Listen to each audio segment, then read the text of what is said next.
How we doing? How we doing? We are live. Hey, yo, it's the best day of my life. Ben, how you living? It's the best day of my life too. It's definitely a chaotic morning for everyone who's joining us. We had a guest scheduled, and then literally when we were about to start, he said he couldn't make it. So we've been mad dashing. We appreciate you guys showing up, and we're sorry for the delay. And we figured out an episode that we kind of can do really quickly. So that's what we're talking about today.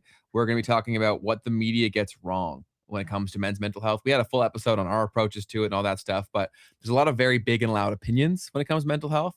So we're going to try to walk through some of those. And I also think this will probably be a pretty open dialogue too with you guys. So we definitely appreciate your support and you're talking back and forth. But Keith, how you doing, man? Yeah, man, let's do it. I'm super excited. I think at the end of the day, this is a great time to just talk with the guys here and the Mhm. girls that are here in the audience with us because honestly, we need more discourse around all of this stuff. And it might sound like we're, harping on this twice in a week and we're like complaining, but we're not. We're making do with the circumstances that we have here. Totally. Yeah, I know we don't want this to become some like thing that we talk about every week. That's definitely not the goal here. We're scrambling, and so we're gonna do it because in our episode that where we covered it, we talked about Prof G very early in the beginning because he's a guy who's built a massive media brand and reputation around being an advocate for men's mental health, and so he's got a lot of very specific opinions. So we're gonna go through and walk through them, and then I want to provide my feedback in terms of like how I feel the truth of that is, and then also I'd love to hear Keith's perspective, and then everyone else in the chat. You're also going to shape this episode too. So any questions you guys have, definitely let us know. We got some people in the chat here, so we got what up? It's official with JW. What up? What up? Let crypto run. Yeah, we'd all love that. The market is not doing too well right now. We're losing bulls by the day here, boys, in terms of people who have conviction that we'll see any sort of positive 2026. So we'll see. And then we got Akin. What up? What up? Hello. I'm happy to have you. So, Keith, where should we start with this one? I think, from what I understand, we have like some of the main things that Mr. Professor G likes to go over. And also for Mhm. people who don't know who Prof G is, he's actually, well, he built his brand as a professor at NYU. I believe he taught business there. And he's kind of still kind of teaching there a little bit, but like virtually or something like that. Built some really successful businesses, I think mostly in media. And essentially has built a name for himself around different topics, a lot of it around like marketing primarily. I'm pretty sure that's what he teaches. And then over the past few years, that's transitioned into him talking about more social issues, economics, and now specifically, he's really going deep and hard on pause on this men's mental health issues. Uh, so yeah, I just want to kind of paint that picture first, and then yeah, I mean, we can start to walk through some of the things that he says and how we feel about it. How do you think that's good? Yeah, I think that's great information. And to speak to how high profile this guy's become, he's got one of the biggest podcasts in the world now. And this push to be this guy is really what pushed him into the general like zeitgeist conversation of like being an international celebrity, largely from going on shows like Diary of a CEO, and then that really snowballed into debates and all these things. So he's truly, truly massive, and so what he says matters. He's also a pretty likable dude, I think, for the most part. Like he's a funny guy. He's obviously very intelligent. What up, Drew? Hope you're doing great. And so he's also got a lot of opinions. And when you talk this much, just like we are victim to it too, like we're gonna say things that people don't agree with, and that's the way that it goes. But there's also some stuff that he talks about that are just stats, right? Like so the one thing that he has right here at the top of our sheet is that if you walk into a morgue and five people are dead by suicide, four of them are men. So men are four times more likely to successfully end themselves. And so I think that's a pretty massive and staggering stat to begin with because that's becoming an increasingly big thing. Suicide is a very, very big issue, and it predominantly it impacts men a lot more in terms of when they do it's permanent, right? Like there's a far less awareness of that. What's anything that you have to add off that stat, Keith? Um, I mean, it's a sad thing to talk about from this perspective because I mean, there's a spectrum, right, of when it comes to like men's issues, right? There's the social aspect of things that men have to deal with. There's the economic, and obviously these things tie into each other. And then you've got this actual mortality aspect of everything. And at the end of the day, it's like what we really are trying to get at is how these things do thread together. Mhm. And to think that the success rate is higher is a very, very, very, tough thing to think about. Um, and something that I guess I don't want to necessarily speculate on in this particular moment, but that's a very staggering statistic. Okay, all right, We lost Keith there. Yeah, already. so yeah, and again, I am only going off of what I found online, so fact check all of these numbers we're gonna talk about, but that does kind of make sense to me. We've already talked about this briefly too, where a lot of times when men are getting to the place where they're giving up completely, it's because they've tried a lot of things and thought about a lot of things for the most part and just said, "Okay, here's where I'm at." So that's a very serious thing. I think how you remedy that is you have the conversation out loud a lot more. And also as dudes, I think we need to collectively get a lot better at being supportive to each other. I think a lot of dudes out there, they have friends even, but they don't have friends where they can talk about the stuff that they actually need to talk about. So I think that creating a dialogue and creating the Mm, precedent that talking about whatever as a dude is cool and not only cool but also important is one of the biggest things to do that because I think that one other thing that we suck at so bad is because we're all so quiet for the most part, besides with specific things, is that everyone thinks that their experience is super individual, right? Like they think that what they're dealing with, their inner demons, their insecurities, like they think they're the only one having them because if they say it out loud and then the other guy is not, they're worried they're going to be seen as like a pussy, right? And like that's so broken and so destructive. And then also that for even the guys that do have a support system, they don't get to take advantage of it because they feel too I don't know if the word's insecure or they don't feel it's appropriate to bring up their own problems. It's like, what's the point of having friends? What's the point of having a support group if they can't even help you, right? So I think it can start a chain reaction from a positive point of view when you start having these conversations because they've got to become normalized where people feel like they can just do it and it's not weird. What's your experience with all that, Keith? no, I think you're right on. I mean, the major thing is men all over the world are very often like raised to essentially suppress any type of emotional sort of stuff that they have going on. Hmm. I think nowadays we're finally starting to actually like have that conversation, and so people understand that that is a thing that is a Hmm. part of the male experience. But when you suppress any emotions, and this all does tie back also into the way that I look at money and finance and things of that nature, the more you suppress emotions, the more you're going to get some sort of an explosion in the other direction. Right. So when I say that ties back into money and all of that, let's talk about markets, right? If you're a trader, this is the most common thing that I would see from a failing trader is like you you think that the game of trading and being a successful trader is about being emotionless, right? And so what do? You come into the markets and you'll press the button and it'll either go up or it'll go down. And if it goes up, you're not going to be emotionless. Let's be real. That's not the part that people want to say. You're going to be like super ecstatic. But then when the price goes down, you might be super stoic about it. It's like, oh, well, it's fine. You know, the price is going down. I'll be all right. Same thing in the crypto community, right? It's like, oh, diamond hands. And it's like, well, that's not necessarily what's the best approach. There's this book that I read earlier this year called Market Mind Games by Denise Shaw. And in the book, she talks about how she's a psychologist. She basically helps traders manage their psychology. These are like hedge fund traders, hundreds of millions of dollars that they're trading around. And the major thing that she points out in this book is that you should really look at your emotions as data. And when you look at your emotions as data, you have a framework through which you can look at why you're feeling the things that you're feeling about the things that are happening outside of you. And so, anyways, I do think that that is how, I mean, that applies to all of life.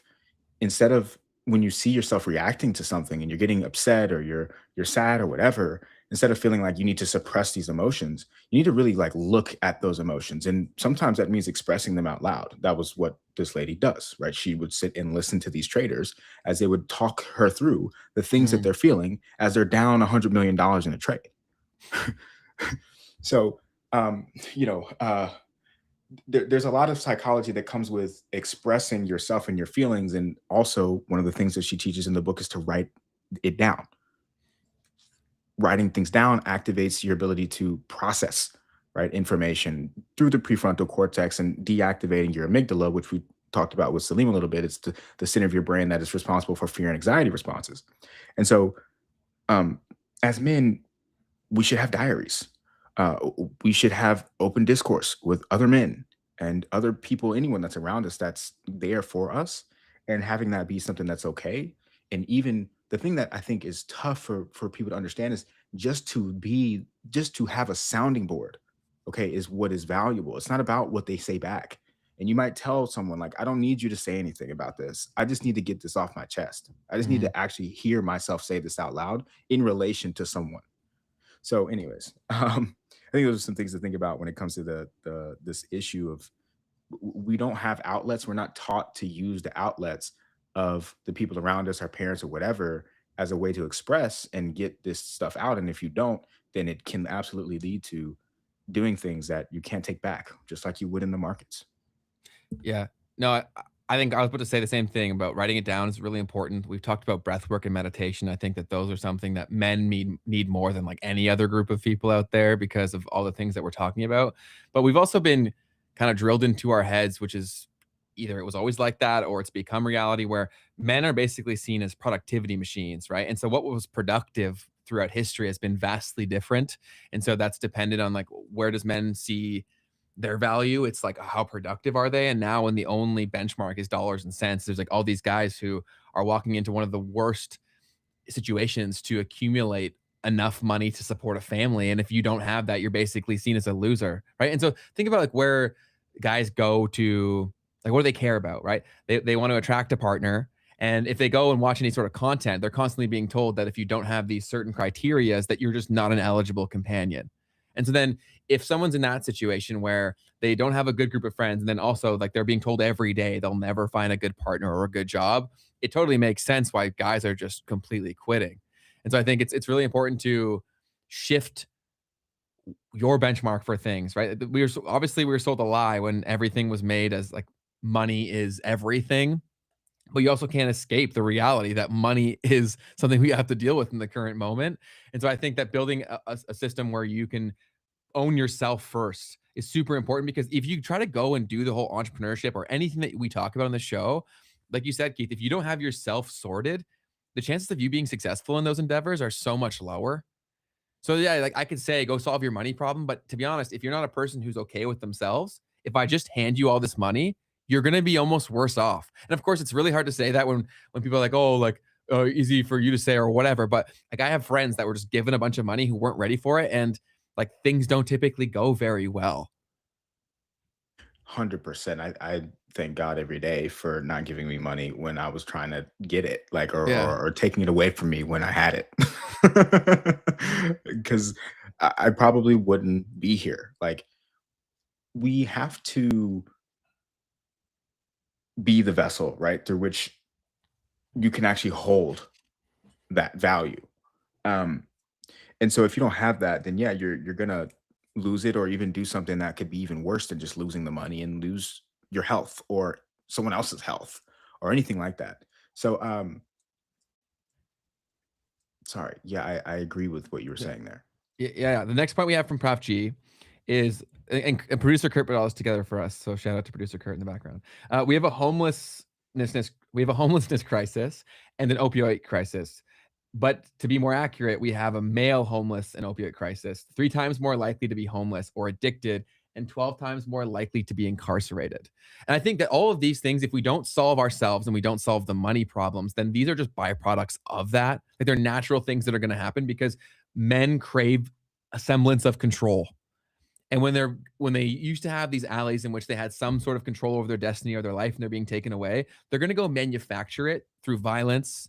They're going to manufacture it through self-destruction, and it gets really bad really quickly. And walking, it's obviously anecdotal, but when I walk around Toronto, these numbers seem very accurate. The majority of the homeless people that I see are men. Obviously, I do see some that are women, but the vast majority, I would say, are men. And that also makes sense to me. There's also a thing too where the market will lie to a pretty woman, right? Like the market won't lie to a man. If you're not productive, you're just not productive. And so there's only one criteria of success. What's that face? I'm thinking about what you're Well, saying. because like I know some beautiful women that are shitty people that live a good life just strictly because of that. I don't know that many beautiful men that are living a great life just because they're beautiful. That one guy who does all the mogging shit or whatever, he beats his face. That might be the one exception, but he's a crazy person. Like he's wild for that. And then also now all these guys are like, okay, it also from a social standpoint here is that people have seen, okay, everything's in a visual world now where looks maxing and making the most money is the most important things. Like no one's really concerned with their character. They're strictly concerned with how much face maxing can I do and how much money can I acquire, which is which is super so backwards. crazy. Yes. Yeah, because it's like if you focus in on your character, you'll probably be able to Get those. figure the rest of your life out. Yes, it's so backwards. It's insane. But have you seen like in Tennessee or Nashville or even in Bangkok? Did you see much homelessness? um, Nashville definitely has a homelessness issue. Miami was intense there. I guess any real metropolitan, you're going to see it. Um, One of the things that I realized about Bangkok, this was super interesting. Someone pointed it out. When you see homeless people there versus in somewhere like the United States, and I think Canada has some of these issues as well, is that when you see these people in North America, there's usually substances involved, Almost always. almost always substances involved. Whereas over there, I think you still see it, but it's not like the common denominator, you know? Um, so a couple things on that. Right now in the US, we just declared fentanyl a weapon of mass destruction. It just happened a couple of days ago.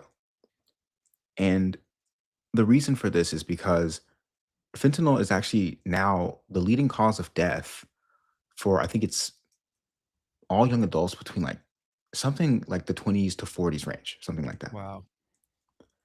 And that, by the way, it does become an economic problem. So the reason that the US is calling this a weapon of mass destruction, twofold. One, because the fentanyl is not necessarily coming from the United States. There's an entire pipeline for how this is actually being shipped into the US. And I actually had my family tell me about how the US might have actually done this to China in the past as well through opiates. But anyways, um, the chemicals that are needed to create fentanyl are actually manufactured in China. And then they're shipped over to Mexico, essentially. In Mexico, they then refine this stuff and turn it into actual fentanyl. And then they basically distribute that throughout the United States and up and above. And so this is like an entire uh, supply chain, right? That has been built that is essentially tearing America apart from the inside out, where the most productive people in society are actually basically being turned in, well, they're being murdered essentially through this substance. And now there's that side of it, but then Ben, you and I, the thing that we always talk about is maybe how the screens, right, are actually pushing people towards those things in the first place. So you've got the actual physical supply chain of the thing that will do the job, right? The weapon itself, okay? But then you've got the other side, the psychological impact of what's happening on the screens. TikTok, they're trying to get rid of TikTok, right? And trying to get it's actually very interesting. 'Cause I never really fully thought about this out loud until now. But ban TikTok because it's the Chinese algorithm. China's got the physical Belt and Road, right, or whatever I lost. into the US. But then they've also got the mental side of, well, these people are on TikTok and we're serving them what it is that's going to make them actually go take the thing or that's going to make them actually go and use the weapon on themselves. So, anyways, that's an interesting thought to think about as well. We've got two of those forces, and to fully round that up, when you gut out the most productive people in your society, well, your economy is not going to do as well because you've got fewer people working, fewer people spending, and fewer people that are earning and paying taxes on what they're producing for the economy. So that's kind of how some of this stuff can also tie back into economics, um, and how potentially there's a little bit of a war that's happening and why the U.S. has actually called this a weapon of mass destruction. Dude, well, you think about the path, right, of access to these things on your screen. You go to social media, you're told that you're a loser, right? Then gambling becomes a massive thing. And then you're said, like, okay, you can jump to not being a loser if you just start gambling. It's fun. It's a good escape. It's everywhere. It's obviously okay. And then inevitably you're going to lose. So then you now are a loser with a loser. I'm saying in air quotes, like people think this in their own head. And now you have absolutely no money. I totally see why people turn to what they think is the only option, and then they go to drugs, right? And then that creates a spiral down where it's really hard to get out once you get into that, because it just becomes this like self-fulfilling thing. And then also it only like everything piles upon shit here, right? Because then the whole dating crisis too, where people really aren't dating, you also can't really blame women for having the thoughts and opinions that they do when they go online and read the comments from men, right? Like it's pretty hard to say like and they obviously women and men, we both say crazy shit, but it usually comes from a place of validity, right? Like I think that there's some semblance of truth to the impact that's been had negatively on both sides for men and women in the dating market. But when you go and read these comments, they're so violent and angry. It's like, dude, this is not helping. We actually had a usually the emails that we get from actually it's just Oh young people yeah. in general. We got an email for one of our customer support where they literally this guy literally gave us a death threat over his screw up. Like he was just dumb And this is and one he of didn't. your apps. Yeah, this is one of my apps, and so he didn't know how to work it. And because I also will say this, that we should talk about this. It kind of connects where a lot of young men are mad that they can't get a job.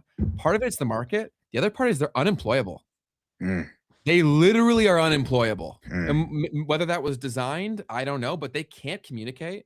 They have zero emotional regulation, which is why we talk about meditation and breath work. And they literally like they can't solve a problem without specific step instructions. And then even when provided those instructions, there will be something that inevitably gets in the way and distracts them.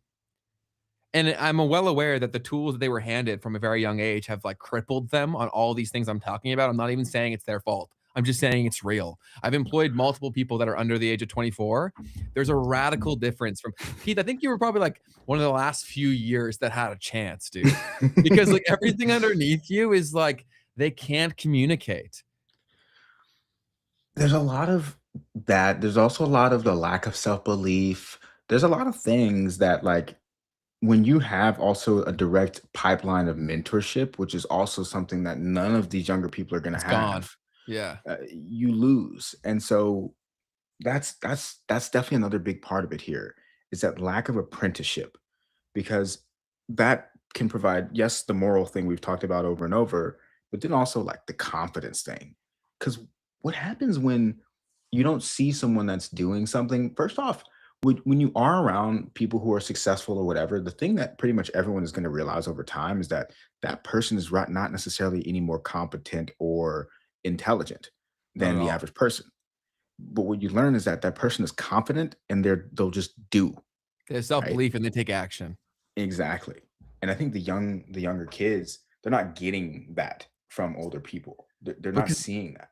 they've also yes, I think the mentorship thing is such a massive thing. Another big reason why we started this show, but they also like they've also been told every young person there's been content to feed them having an excuse, right? Like there's Mm, always a thing for to avoid accountability. If you go look at some of the biggest audiences that have been created in social media, it's people that allow them to justify their faults, right? In men and women, right? Like for women, it'll be like, oh, you should do this or you should be paying for this. Men, it's the equivalent, but on the opposite side, like it's so broken here. And this connects to the comment here, where XRP Timster says it's like you can't be nice to women anymore because they take advantage. So that's the whole. This is the problem, right? Where you can't be nice to bad women, right? But there's still a lot of amazing women out there, but people will have like one bad anecdotal experience from someone who's just a piece of shit and they put the stakes so much higher, right? It's like there's amazing men and women out there.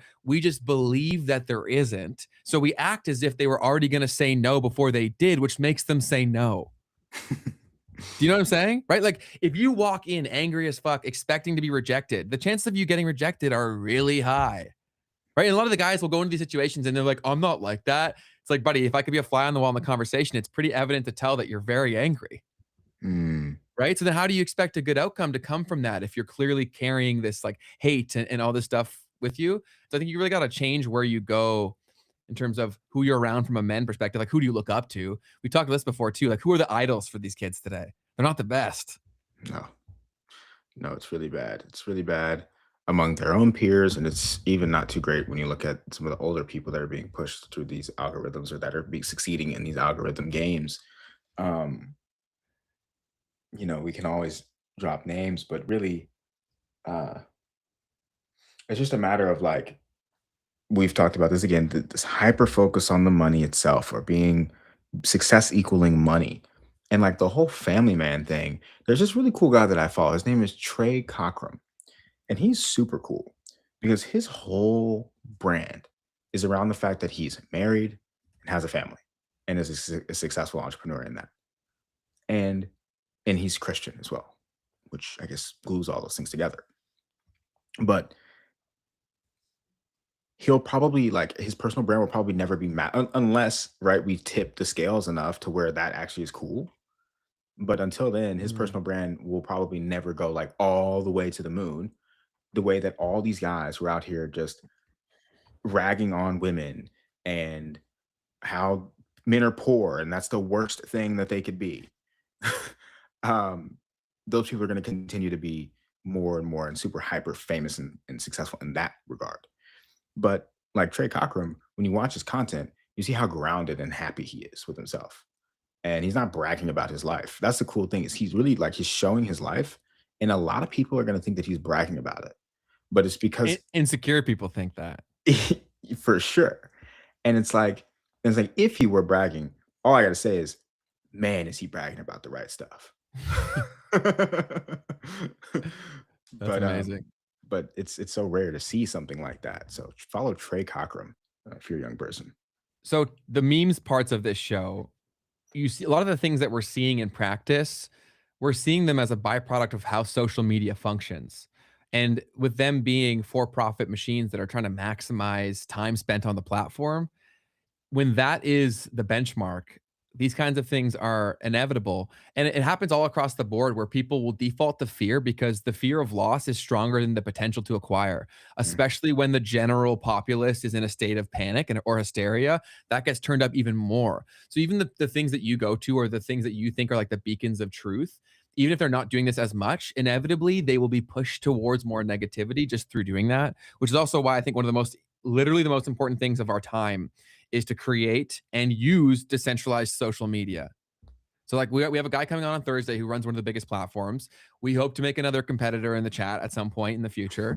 And the problem is, guys, is like if you're serious about the things that we're talking about, when there are better options, you have to actually go. Because until the eyeballs go, none of these things can change because there's just too much leverage and too much power in the hands of YouTube, TikTok, etc. And it's hard to get people to switch up behavior. It's really, really hard. So someone's got to come in and do this right. Willie just left a couple of comments that I definitely want to highlight real Go for it. quick. Willie said, I've been doing the breath work exercise since you last mentioned in the live, Ben, Let's go. and followed up and said, would recommend to anyone to start trying if you haven't already done so. I've gotten into the habit in breathing like that in prayer. Super cool. Super Love cool. that. Taking action on some of the things that we talk about on here is super cool to see anyone doing. So that's awesome. And Totally. then the next one we have here, Mary Mary Shika Valentina. I think you nailed that. Nice job, dude. We'll see. We'll see. Idols nowadays are Mr. Beast, Kim Kwich. Who is I Kim think K. I Wich? think they meant to say Kim K and then a space, which sets a standard Oh, of wealth. Kim K, which sets a standard of wealth, and that's a super interesting thought too, Ben, because there's two sides of this. There's the young people looking up to all the people with the money and the Lamborghinis and the Bugattis and all that, but then there's also the people that are looking up to the people who are completely seeking attention, and not even just seeking attention, but that's their business, right? There's the attention game. Same thing with all the streamers, right? Let's put him in that kind of category of like the gaming streamers slash like streamers that just go out and do extreme stuff for attention. Mhm. Um, those are both pretty bad. Um, I don't mind Mr. Beast, but it's the go out and do extreme stuff to get attention.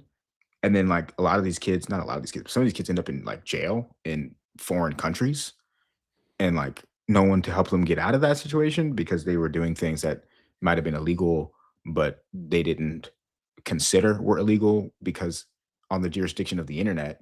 right? Like there's no law. I the other scary part about this is those are actually two great examples. Say Mr. Beast, Kim K, right?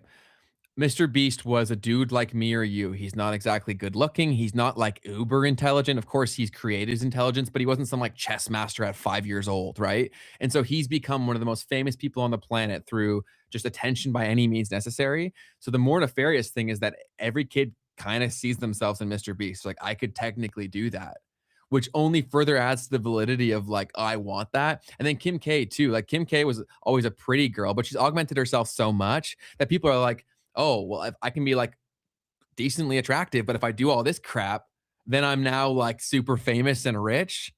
Both of those are very dangerous precedent from the women's side and the men's side. This is akin. This is a Yeah. good one. I swear to God, old school bulletin boards are the way. They are focused on a specific topic. And because of it's a smaller community, you don't have the bad behaviors. Totally true. Because that's also why I love going to certain areas of YouTube, because I know the comment section will actually be decent, because I know that the trolls and the dickheads won't watch it. I'm You know I'm what I just mean? laughing at someone's their username, which is crazy. But so again, can you point out some of those? Because you brought that up last time too, like real forums and stuff. Can you give us some examples of like the types of forums or bulletin boards that you use? Um, and then so authenticity wins. Is that what you're getting at? I I, mean, I have something to say to that. I yeah, think go you have ahead. to discover what authenticity is before you can expect to be authentic. Right. And so if you're constantly being recorded or filmed, you can't really discover authenticity that way, because you're going to be shaped and bent by the audience, which is another thing why journaling, why meditation and breath work are so important, because those are the only times where you can sit with yourself enough to decide what that is. Because even like any time that you're going to be filming yourself, you're not being who you are. You're being who gave you the outcome of why you turned on the camera in the first place. Right. So like Mr. Beast, who he is today, that's not who Mr. Beast was. That's who he felt he had to be to get the outcome he wanted. And so when that's happening across the board and the only benchmark is dollars, all this stuff makes a lot of sense. Yeah. Yep. Yep. Yep. And to be fair to Mr. Beast, like, you know, it just I think it happens to be that that's his model um for what it is that he was trying to do, which was to play the game of how to get people's attention. And he beat that game. Totally. But for the people that are looking up to him, right? The incentive around that, it doesn't look the same. It doesn't feel the same. It's just, I want to be rich or Yeah, whatever. totally. So I do think that's worth pointing out because it doesn't have to be that you doing that is wrong or that's not what it should be or that's not authentic. It's just a No, matter of where are you coming from as you're actually trying to totally. accomplish that thing. 100%. I'm not shitting on Jimmy or Mr. Beast whatsoever. He's obviously wildly talented and has achieved so much. I just more so mean that any kid who started as young as he did wouldn't really have an opportunity to find themselves. Like, think about how, like, I was such an idiot at 21 or whatever. Like, he became so famous so young and so big, so influential. Like, that must be so stressful to have that kind of weight, because now he's tied into so many big businesses. That's also big consequences if you were to fail, right? So the things that he's dealing with are pretty insane. And I think most people think they want Mr. Beast's life, and they really would not at all. But they see the Yeah. dollars, they see the views, and they're like, "Oh, this is something that I want." It's like, "No, man, the dollars and views come with everything attached to it." Yeah, for sure. I mean, that's a whole life when you have that kind of attention on you. Um, Should we go to the next thing from Prof G? let's do that. So, why is all this happening? So, economic viability is one of the main things. So, 75% of women say that the main thing that they look for in a man is financial stability. And with a job market that's incredibly difficult, and also, like we said before, a lot of these young men, they honestly can't be employed. Like, you can't really just throw them into, and like I've employed a few young people at the same time, and they just have no sort of bearings or context for like what's socially appropriate. Right? Like, they just don't, man. Like, case in point with the email that we received of a kid giving us death threats. Like, that's not the first time that's happened, because one of the apps that we sell to is a lot. of the times it's used by younger people. And so we get kind of emails like that on the regular. It's not exclusive to men. We've had some women do the same thing. And but then when like even in a workplace, you know how when you were a little older, you had some semblance of respect if you were in a workplace, like you wouldn't freak out publicly in front of people. I've had Mhm. people that I'm employing and they'll literally start having like a full-on fight, like telling people to F off basically in our Slack. You know what I'm saying? And then I have to message them aside personally, and I'm like, "You guys wonder why life is hard for you. You make life hard for yourself by like how can I run a company when there's like 10 other people watching this shit and they're having full on fights, like making personal jabs at each other. And then this is not a little kid either. The guy was 24 years old. Like, Dude, I can totally empathize too, because it's like I was a later emotional, like it took me a while to get my emotional maturity too. Um, but you're right though, like the world that we're living in is making that the case. When you don't have these real life in office interactions, you don't tie your thinking and your emotional reactions to, first off, your survival the same way that you should, your economic viability the way that you should. Where if you were in an office and you had a boss who was looking at you, and you wouldn't be doing all that. You know what I mean? you'd think a little more. You'd be you'd be a little bit more careful about all that. So yeah, no, sorry, I just wanted to point that out because I No. can't empathize with, like, it took me longer. Like I literally needed to go through an office incident. Yeah. See. And if you don't have that, then you don't have it. Yeah, and that's why I was blessed to be around people in so many different types and things and learn all this stuff. But most kids have done the majority of their communicating online. And that also throws in the anonymous factor. Most of these kids are using burner accounts of like Night Slasher 32 or whatever, you know what I mean? Like they can hide behind these aliases. So they just say the craziest shit. And so now the other social contagion that was created was okay, the world got split, but everyone was still fighting for attention. So the creators are fighting for like the primary attention. But now all the other people who don't have the balls to post content or anything worth saying, they then become comment warriors where they will go actively to say the most crazy or most valuable shit. Like there's a spectrum to this to get their admiration from peers they don't know in the comment section. Have you ever seen how big of a deal it is for these people to get an upvoted comment? They literally lose their mind, Keith. I'm watching this because I've been posting content for 10 years. And so I'm like, who gives a shit? Like, unless you're pushing the traffic towards something, I don't care. But it's like, Mhm, it makes their life, bro. They'll literally come mhm. back and reply being like, update, thank you so much for all of this.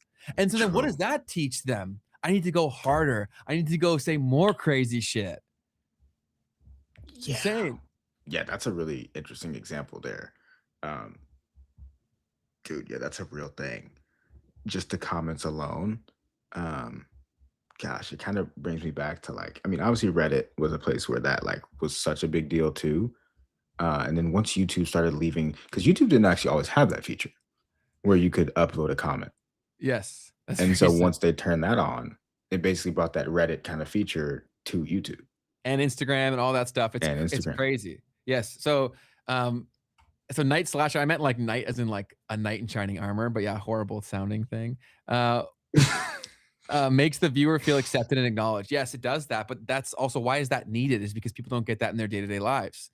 Why do they care so much? It's because they don't feel seen in any other place. They feel genuinely invisible because everyone, even when they're around people, they're on their phone 24/7, so they never feel seen. So like, okay, whatever. I guess I'll retreat into this and I'll try to soothe my anxiety by getting some admiration from this. Yeah, that's super real. Um, This is a good question. Do you have something to add? no, no, no. What is being emotional stable in your sight? For me, the definition, and I've thought about this a lot. For me, the definition is when you finally realize that you stop saying you made me feel anyway, right? Mm, Because every time that you're saying you felt like something, you made yourself feel like that by your relationship to what they did. And so if you say to anyone like, "Oh, you made me feel like this," you're a victim. Right? Whereas I say like, "Oh, I decided to feel like this," because then when you say like, "Oh, I did this," then you get to decide, do you wanna continue to expose yourself to that thing, person, or place? Right? But as long as you're going like this, personally, I don't think you're emotionally stable, and I think the vast majority of the world is incredibly emotional instable or unstable. Mhm, mhm. That's a super powerful way of looking at it. I actually read something very similar to that in a book when I was a little bit younger, and it was a book about management. I think it's called The Best Team Wins. And one of the most important things that it talks about in that book is, and this was just from a management perspective and communication perspective, is if you want to communicate to someone something that you kind of wanted to like fix or get changed, you definitely don't want to be like, you made me feel this, Mm, or you literally have to even just change the language around to, I felt this way because of this thing that occurred or yes. whatever, you know? But it's even more important that you have that in your head at all times because it's not just about what you say to people, it's also about the things that you do. And when you are thinking from this place of someone did something that you didn't like, it's like, well, you didn't like it. So what did you not like? And you want to turn Precisely. that in and think about that. My response to something to think about when it comes to being emotionally stable is when you feel an emotion, are you able to feel that emotion without externally reacting to it? Right.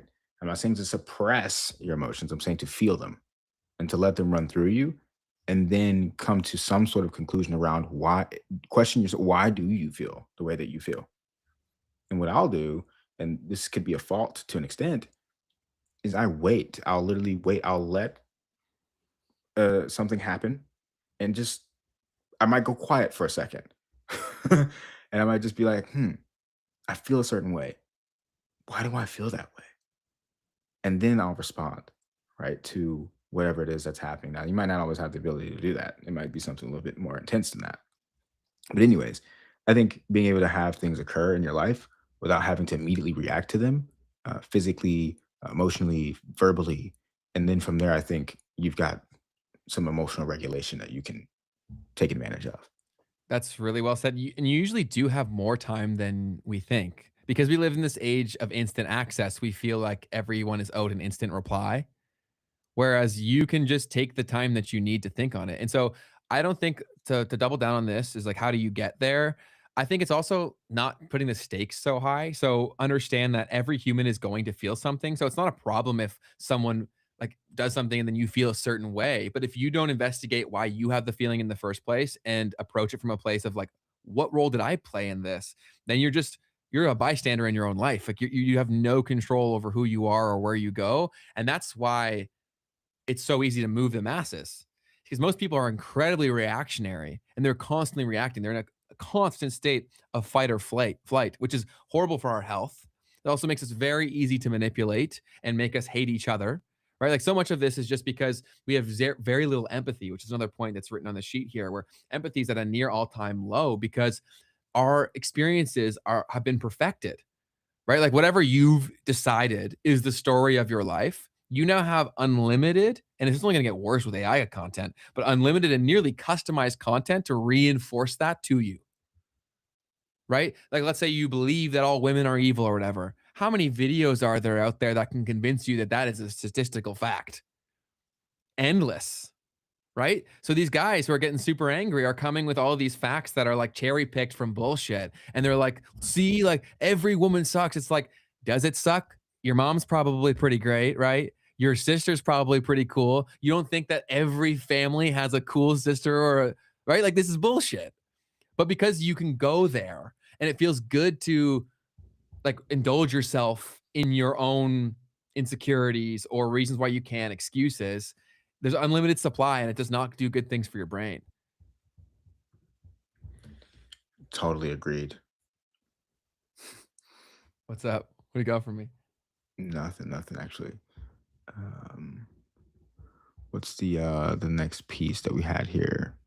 So Um, also an interesting point he makes is that there are oh yeah, we talked about this a little bit too, where there's 3 times as many women who actively try and help other young women, right? Via programs of Big Brother, Big Sister, etc. There are very few male role models out there that you actually want to be around. That's so problematic. And I think that comes down to how do you even fix that? Because that's a really tough one. Because if the kids don't even care, or don't think it's cool, or don't want to listen, right? Like it was fundamentally important growing up for you to think certain people were cool, right? Like I remember thinking about my neighbors that I grew up with, Matt and Mitch. Like I thought they were so cool I thought they were the coolest people ever, but they were just dudes, right? They were just dudes that were a little older. Now those kids won't find Matt and Mitch super cool because they don't have a Bugatti. Mm, That's so mm, problematic. right.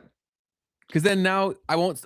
I used to seek out every opportunity I could to spend time with them, right? Because I was like, and then I got to learn from them in real life. We'd go out, we'd get in trouble. They'd like save me from not getting in too much trouble, right? Like all those lessons were things where I got to grow as a person that now all these people don't get because they don't care. And they don't care because on their screen, there's just so much extreme. Yeah, and that was one thing that I was gonna say, back to XRP Timster. How do you get there? Um, you gotta go out and, like, have interactions with people and make mistakes and catch yourself in those moments, right? How often are you really gonna get angry with people? It depends on your personality, maybe, but it's not gonna be all that often. So if you're not putting yourself in situations where you're meeting people, you're being emotionally vulnerable to some extent, you're trusting people, you're sharing with people and things of that nature, then you won't get that. And comes back to the thing we were talking about earlier. Like men don't, man, oh man, I was talking to an older guy, he's 36, and we were talking about how like people in his generation, like it's normal for them to just be like cold. Oh Like they God, just yes. don't have the ability Bro, to be emotionally vulnerable with people. no man. Like my dad just didn't have the parts to be emotionally vulnerable. Like he just physically couldn't do it, man. And even my grandfather, like I've never said this story, but this perfectly encapsulates the male experience. I maybe I've told you this, Keith, but I don't think I've said it on the pod where there's no one on this planet who showed me more that they love me than my grandfather. But he had never said it to me. Not Mm, once. Not mm, once. And every time before he dropped me off to go to school, when I get out of it, I'd wrap around the thing, I'd give him a hug, and I'd say, I love you, Grandpa. Thank you. And he never said it back. And so I was mm. like, oh, he must not be hearing me. So one day I decided to do an experiment where I was going to stay there and keep saying it until he responded. So I hug him. I say, I love you, Grandpa. Goodbye. Nothing. I love you, Grandpa. Goodbye. At like time 4, he's like, go on, have a good day now. And I just Wow, realized I was like, he actually can't. wow. Because there's no question. No one loves me on this planet more than Keith does. Like my grandfather's, his name's Keith. I was Mhm. like, there's no one out there who's shown me more that they love me than him. And he literally couldn't say it, Keith. Wow. It was one of the most impactful memories I've ever had in my entire life because I just walked back to the Morden campus, like the back, and I just was that little walk was just such an accepting thing for me where I was like, he actually can't. He That's literally can't. crazy, man.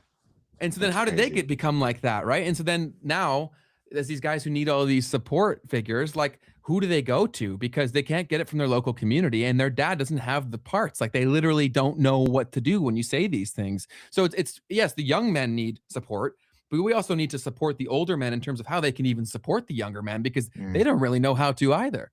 mm. Yeah, that was super powerful. I appreciate you sharing that. Of course. Um, the thing is, yeah, when that structure is not there, then you've got what I mean, people will call this the term that people throw around is like generational trauma or whatever.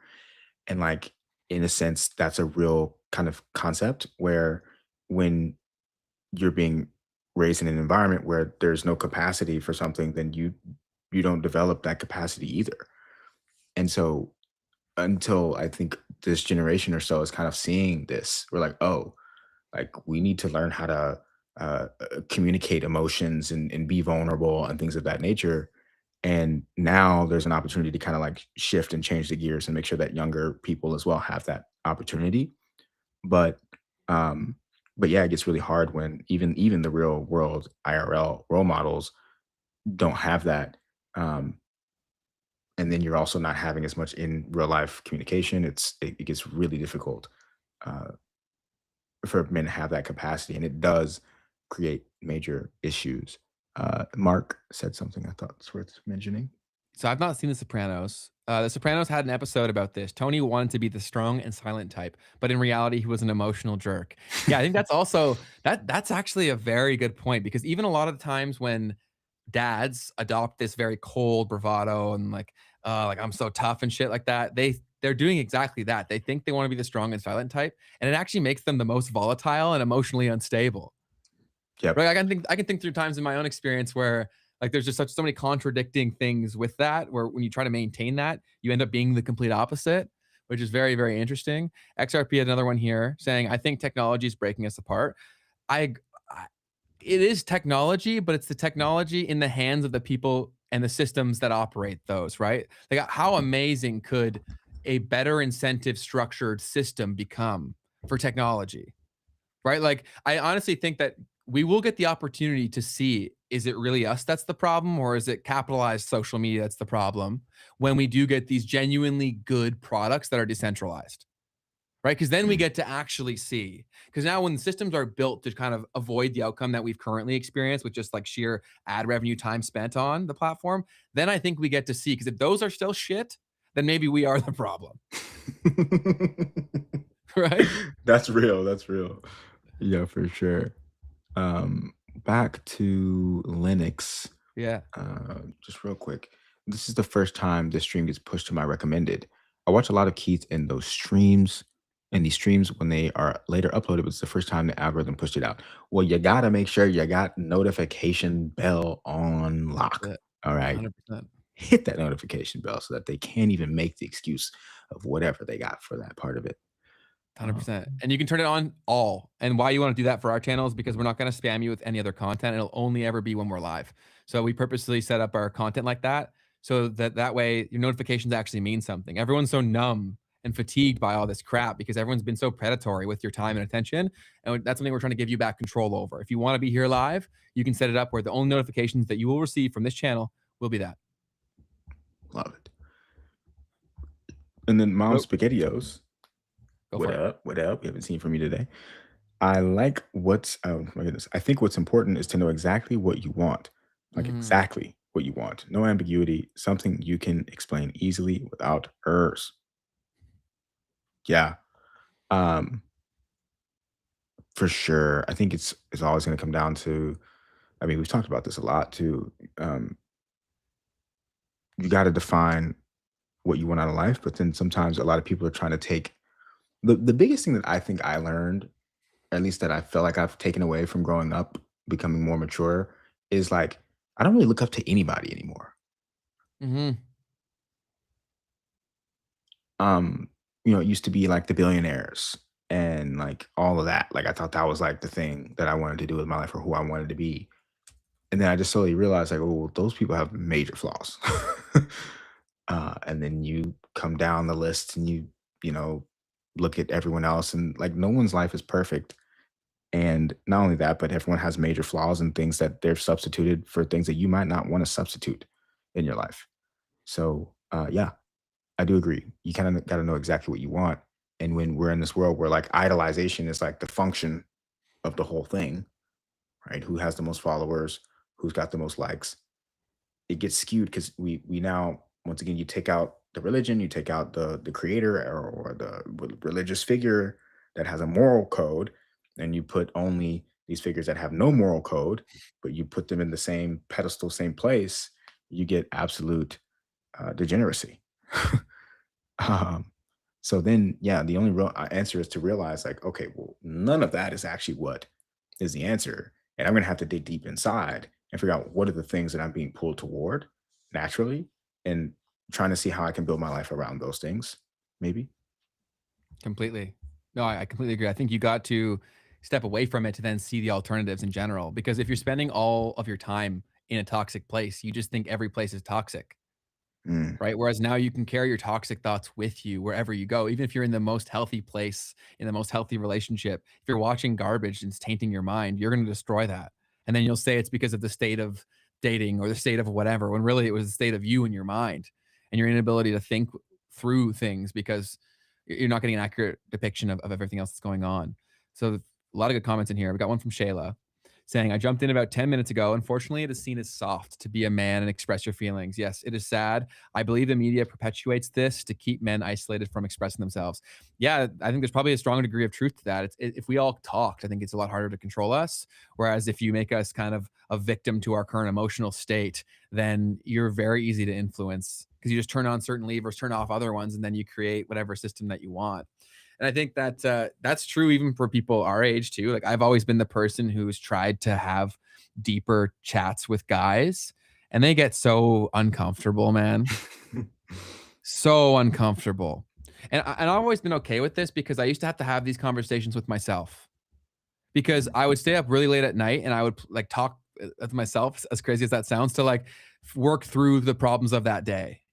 Right? I'd be like, why did this go the way that it did? I wonder if I had done this, like, how would they have responded? Where were they coming to this from? And so I did a lot of these reps by myself. And so I just saw the value of what it would have meant to have someone to talk about this with. So I always tried to be that for the guys that I'd come across, and they almost never could take me up on it because they felt so uncomfortable. Hmm. That's an interesting thing to talk to yourself. Take that one with a grain of salt, everybody. No, I'm just I did that a kidding. lot, but it's not in like the literal sense of talking to myself like I'm multiple people, but it would be more of a thought exercise. It's more maybe a less crazy way of sounding way to say it. No, but actually, to speak on that, I think it's wrong to demonize that concept, period. But we definitely do. Um, but back to what we were saying earlier, like some things need to be verbalized, even like Mm, actually. And now I'm not encouraging everyone to only do that with yourself, but to not be afraid of doing that with yourself. Like, think about the people that would say that that's crazy. yeah. I bet you the people that I would want to hang out with, if I would just put it that way, I don't think that they would think that that's crazy. No, I wouldn't at all. I just know that other people do, Yeah, for sure, for sure. right? And so that's the thing, but I've done that my entire life, and I owe most of my improvements in my life from doing that. That's also why, like, I would always piss off my parents and shit because I've already thought through the scenario they're living through right now. Right? So when like a 12-year-old kid, 13-year-old kid is like predicting their behavior, they don't like that. But it also gives you a huge advantage because almost no one else will do that. So you start to be able to read people really well too, because people aren't that complicated. And when you understand the certain few things that are influencing their behavior, it becomes wildly accurate to predict what they'll do next. Because you know that they only have like two or three things that's shaping their entire life. They just don't realize that those are the two or three things. So I think, yeah, talking to yourself is a really good place. And then also, I would say continue to be vulnerable enough to try to bridge these conversations because there may be some surprising places where you can have them. That's one thing that I've also found really rewarding is when I come across someone who is down for a conversation like that. It's a pretty awesome experience. I'm trying to find this book that I read. It was written by John Maxwell, who is one of the top leaders in leadership development and speaking, or figures in that regard. And one of his books, I think it's How Successful People Think. And one of the points in that book was about reflection and how important it is to reflect as a successful person. And it's just one of those things that you really, really can't avoid because if you plan on really breaking down the things that have occurred through your day and eventually throughout your life over time, it takes conscious thought and it also takes subconscious thought to actually process all of that. And if you're not using your conscious mind to start to really think through those things, and when you get the subconscious involved, it won't do as much as you need it to do. But anyways, that reflective thinking is really, really important. There's okay, now this is a little bit out there. Go, There's please. this um I don't even know what they call it. It's not a religion. It's kind of like a secret society. And the thought is called Rosicrucianism. And one of the things that they discuss in their teachings is around this concept of basically at the end of every day, what you do is you look at your day in reverse. And when you're laying down in bed, you think back from everything that happened to get you there, and you go backwards throughout your entire day until you woke up. And um, it's just another way to practice reflective thinking in a way that kind of ends up like the way that it really works in my head when I've tried this is you kind of think about the thing that happened, like you'll think about it in chapters. You're like, okay, I was here, and then okay, back forward again.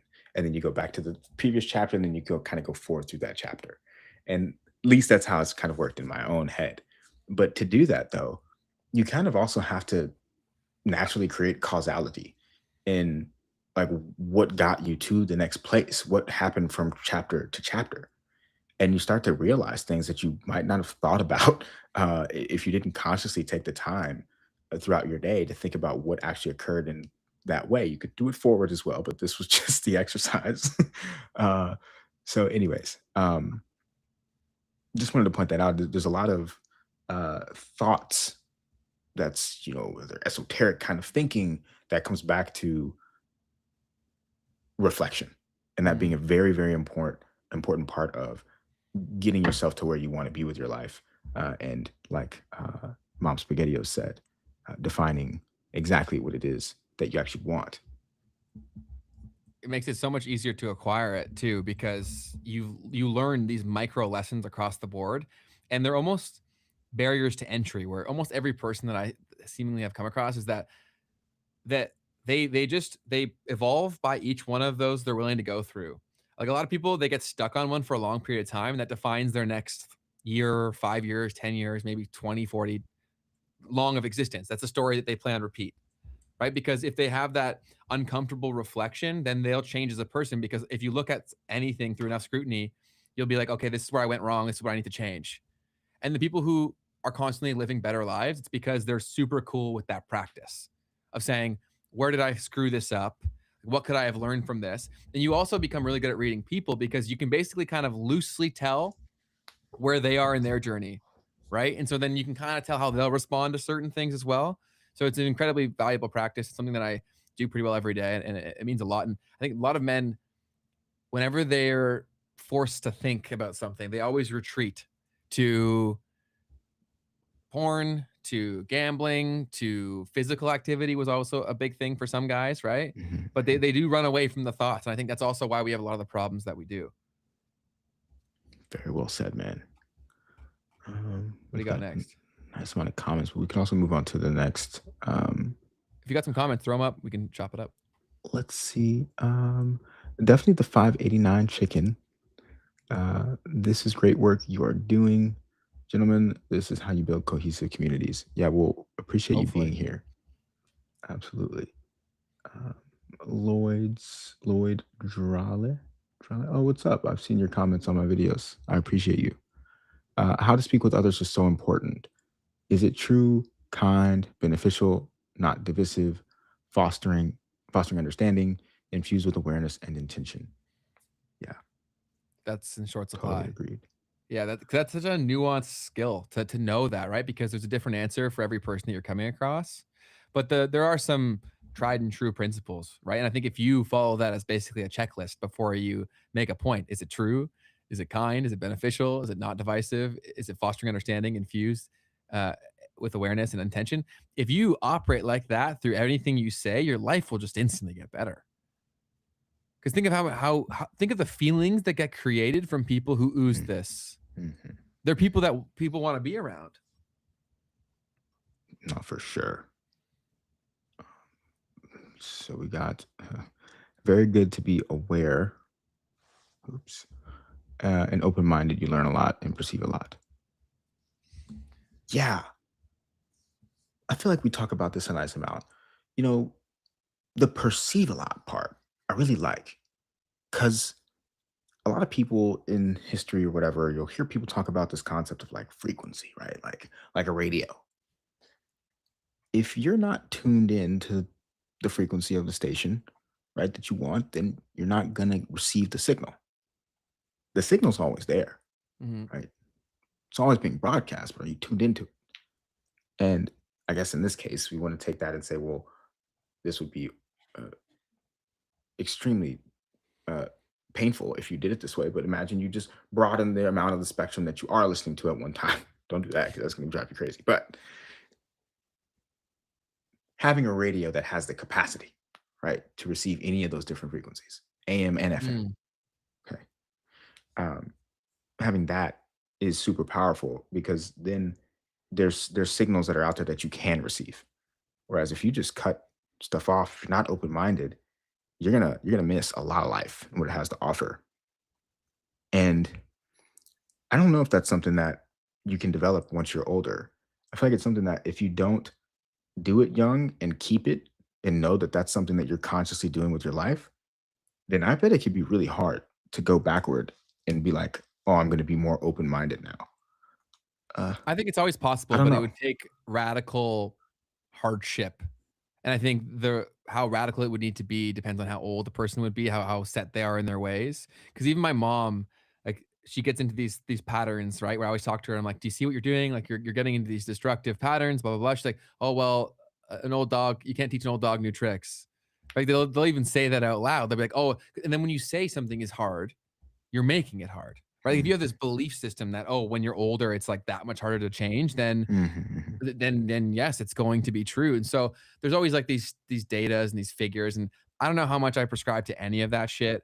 I think a lot of it is there to make people give up, to be Mm, honest, because I think that there's always examples to the contrary. And so is that saying that it's not possible, or is it saying that it's harder? I did the same thing with my knee, right? When I was looking at all these studies, I was going so ham. I was reading like every medical study on anyone who had as many knee surgeries as I had, right? And they were all bad outcomes. But then I'm like, they're not me.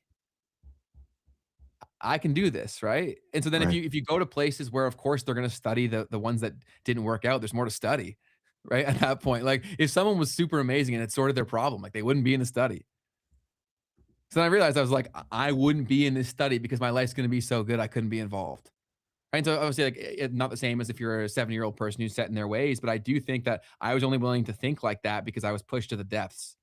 Mm, So I think it's possible at any point in time, maybe harder, but I do think it's possible. And I also don't want people who are listening to this who feel like they're like 60 or 70 or 50, whatever, that they feel like they're stuck. Cause I don't believe in that at all. I think that's one of the biggest scams. do you think that you have to go through something like bad? Thank you so much. Or I think you either have to, or you have to develop a sense of empathy that allows you to. And I don't know if you can get there without going through it first yourself. Right? I think it's probably possible, but I know for me, if I wasn't pushed to like the depths of not wanting to be here, I don't think I'd have a lot of the skills that I do. Are there other means of acquiring them? Probably. Like I think love could have given it to me. Right? Like if I grew up in a system that was very nurturing and loving and when I asked questions I wasn't penalized for it, I think I probably could have got to the same place. But then it's like a system thing of are we going to do that for enough people? That's also ultimately like one of my life goals is to try to be the person who makes other people like that. Mm, Because I think it is possible. I genuinely do. Like a lot of times, like the if you look up like secret societies and all of this shit, like how they got people to do crazy things was through like trauma and like very evil things that worked, right? I personally think that love is stronger than that. I just think that it's more work probably, which is why mm, they don't do it. right, right. Oof. Um, I mean, yeah, and you made me think, secret society is also a lot of Greek life. Were you in a frat? I was not. I was not. Okay. Uh, some I of was in a my frat. close friends were. Okay, okay. So, oof. In Canada, Yeah. is that hazing thing is it a big part of the culture? I can't speak to anything besides my own experience, but we were a new, fresh chapter in a school that didn't have a big Greek community, so ours was kind Mm. of a sham. Like, it Okay, wasn't okay, it wasn't really, like, a true okay. taste of it. We went to the one that had the biggest base in our province, but everyone was super nice there too, so I don't know, it's difficult to see how crazy it is. We did do some bullshit initiation, though, like, the ceremony that we went through was, like I don't know, I think I signed some bullshit saying I wouldn't talk about it, but here we are. It was like super weird, and there's a lot of symbolism, I will say. Like I believe there was a casket involved. Like there was some weird shit. My dude, you joined the Freemasons. No, I wanted to even say the frat that I did just in case, but, it was it was weird shit, dude. Like, I remember being there, and after I did it, like, when you're in the zone actually, I think I was blindfolded too, dang. And then but then once you're in it, then you actually help initiate the other people that are in it, and when I didn't have a blindfold and I saw everything that was happening, I'm like, "This is super weird." You know? Yeah, that's crazy. That's literally when you look at the Freemason stuff, that's what they kind of tell you it's like, is you literally everything you just described was a part of that. So that's super interesting too.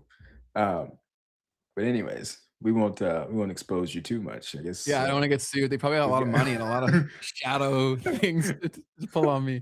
But, we got some good comments here. So, it is possible, but definitely harder. I completely agree. It has to be intentional act after a lot of introspection. I totally agree. Really well said. So, thank you for sharing that. And failure is the best teacher, but you can't get that experience unless you are willing. Totally true. A lot of times people, myself included, I've had to repeat the same lessons because I didn't take it. Right? So it's your choice. Mm, When you get given a lesson, are you going to take it? And how do you show that you've taken it? You alter behavior. You alter thought, belief, action.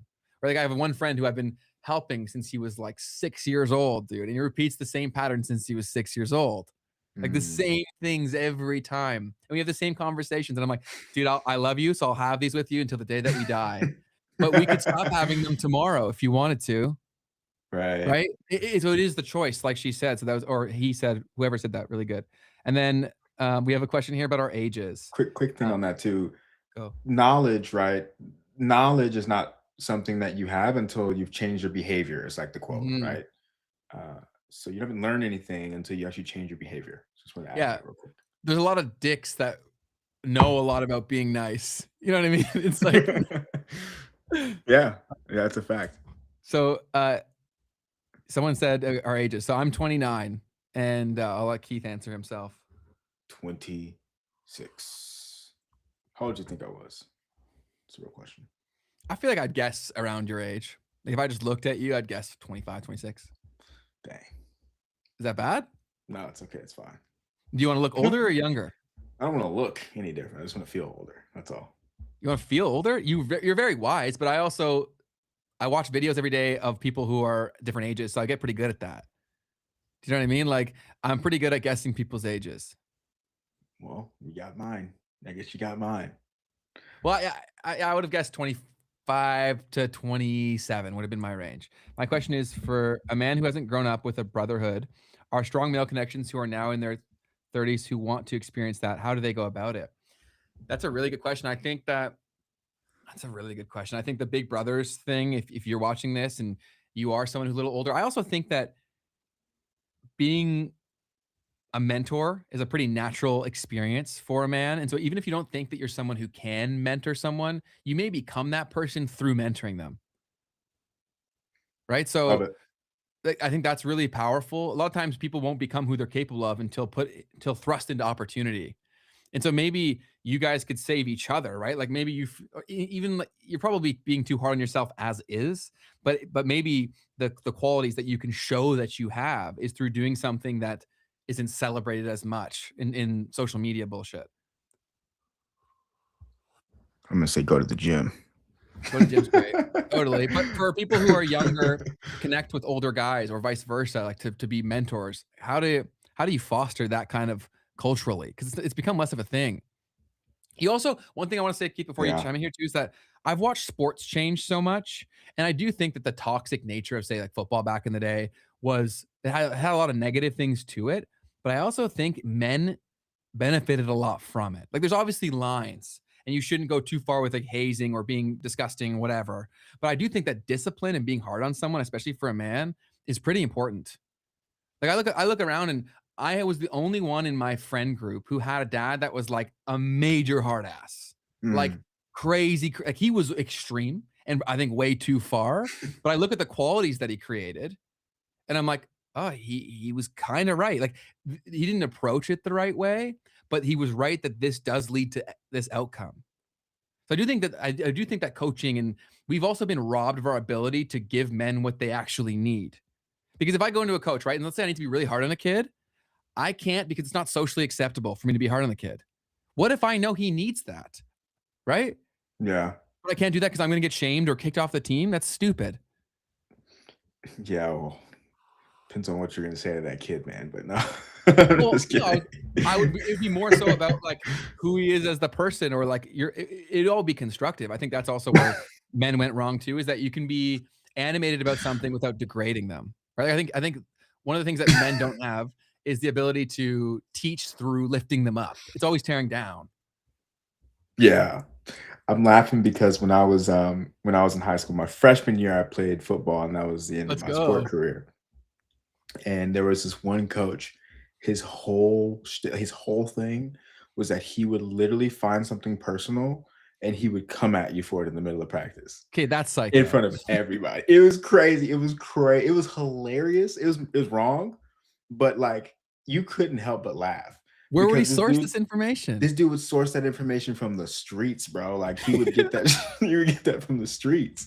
And he'd be like, "This is why that's why your girlfriend broke up with you." If you like missed a tackle or something. It was crazy, bro.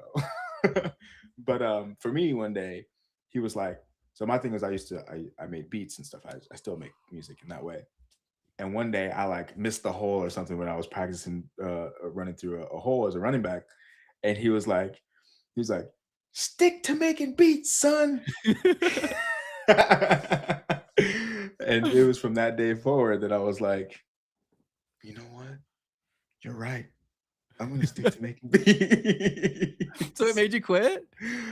I ended up leaving the whole sports career behind after that year for sure. Yeah, yeah, yeah.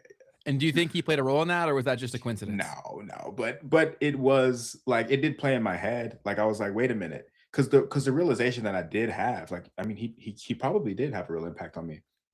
Was that I'm playing this game that I'm never going to necessarily win because it's not my natural gift or the thing that I naturally care about. So Mm, it's like, but I do care about making music. That is what I do until 4 a.m. every night, and then get sick going to school because that's all that I actually care about doing. that's awesome. And so maybe he did have a much bigger role in me actually realizing that at that age. I was like, oh dang, like because my music would play in practice or my music would play when everyone's walking out onto the field. And this was like a big football You'd school. play your music? Yeah. That's Um what? And you won't let us listen to it?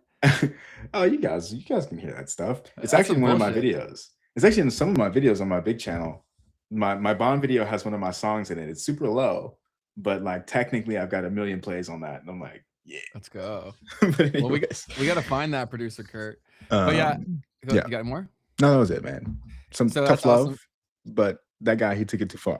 Yeah, there's lines, of course. I don't think men are the best at that. They always take things a little too far. But I didn't know you played football at all, period. So that's super cool to hear because football is obviously my main sport. And I played college football here in Canada. And I will say that a big reason why I decided to walk away was part of it was because of what you're saying. Like, I looked at, I was dealing with a lot of injuries. And then I looked up how much a CFL player makes because the trainer was like, "Oh, like, what's your dream? Do you want to play in the CFL?" And I'm like, "Shit, I had never really thought about that. I just wanted to be a football player." So then I looked up how much CFL players make, and I was like, "Oh my god, I would need like 3 extra jobs." So that made the decision pretty easy. But I would also say there was very toxic culture at my college, at least, and a lot of the guys have since gotten in trouble, like the coaches and stuff. So there's a full new coaching staff there. So there was too much of that. I do think that the problem that we always have as people is we throw the baby out with the bathwater, man. Like we don't take the things that worked. We like, okay, this system was broken, so now we need to go the complete opposite direction. It's like, whoa, whoa, whoa, whoa, whoa. Why couldn't we take the few things that worked and then incorporate them here? You know, Yep, yep. No, I think you're spot on with that, man. play them beats, brother. Yeah, I want to hear his beats too, man.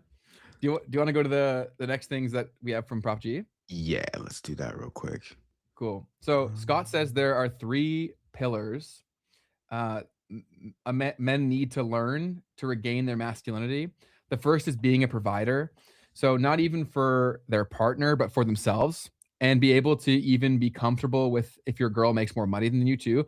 Yeah, that's something that we're all collectively going to have to become okay with. Like, most of the like women are doing fantastically well, a lot better for the most part because a lot of them have more education. A lot of the jobs are more built to be more geared towards their natural aptitudes. So yeah, I think more and more men are going to have to be okay with the fact that their girl may make more money than them, and that can't blow your ego. Being able to provide in other ways, like helping around the house and being supportive of their partner.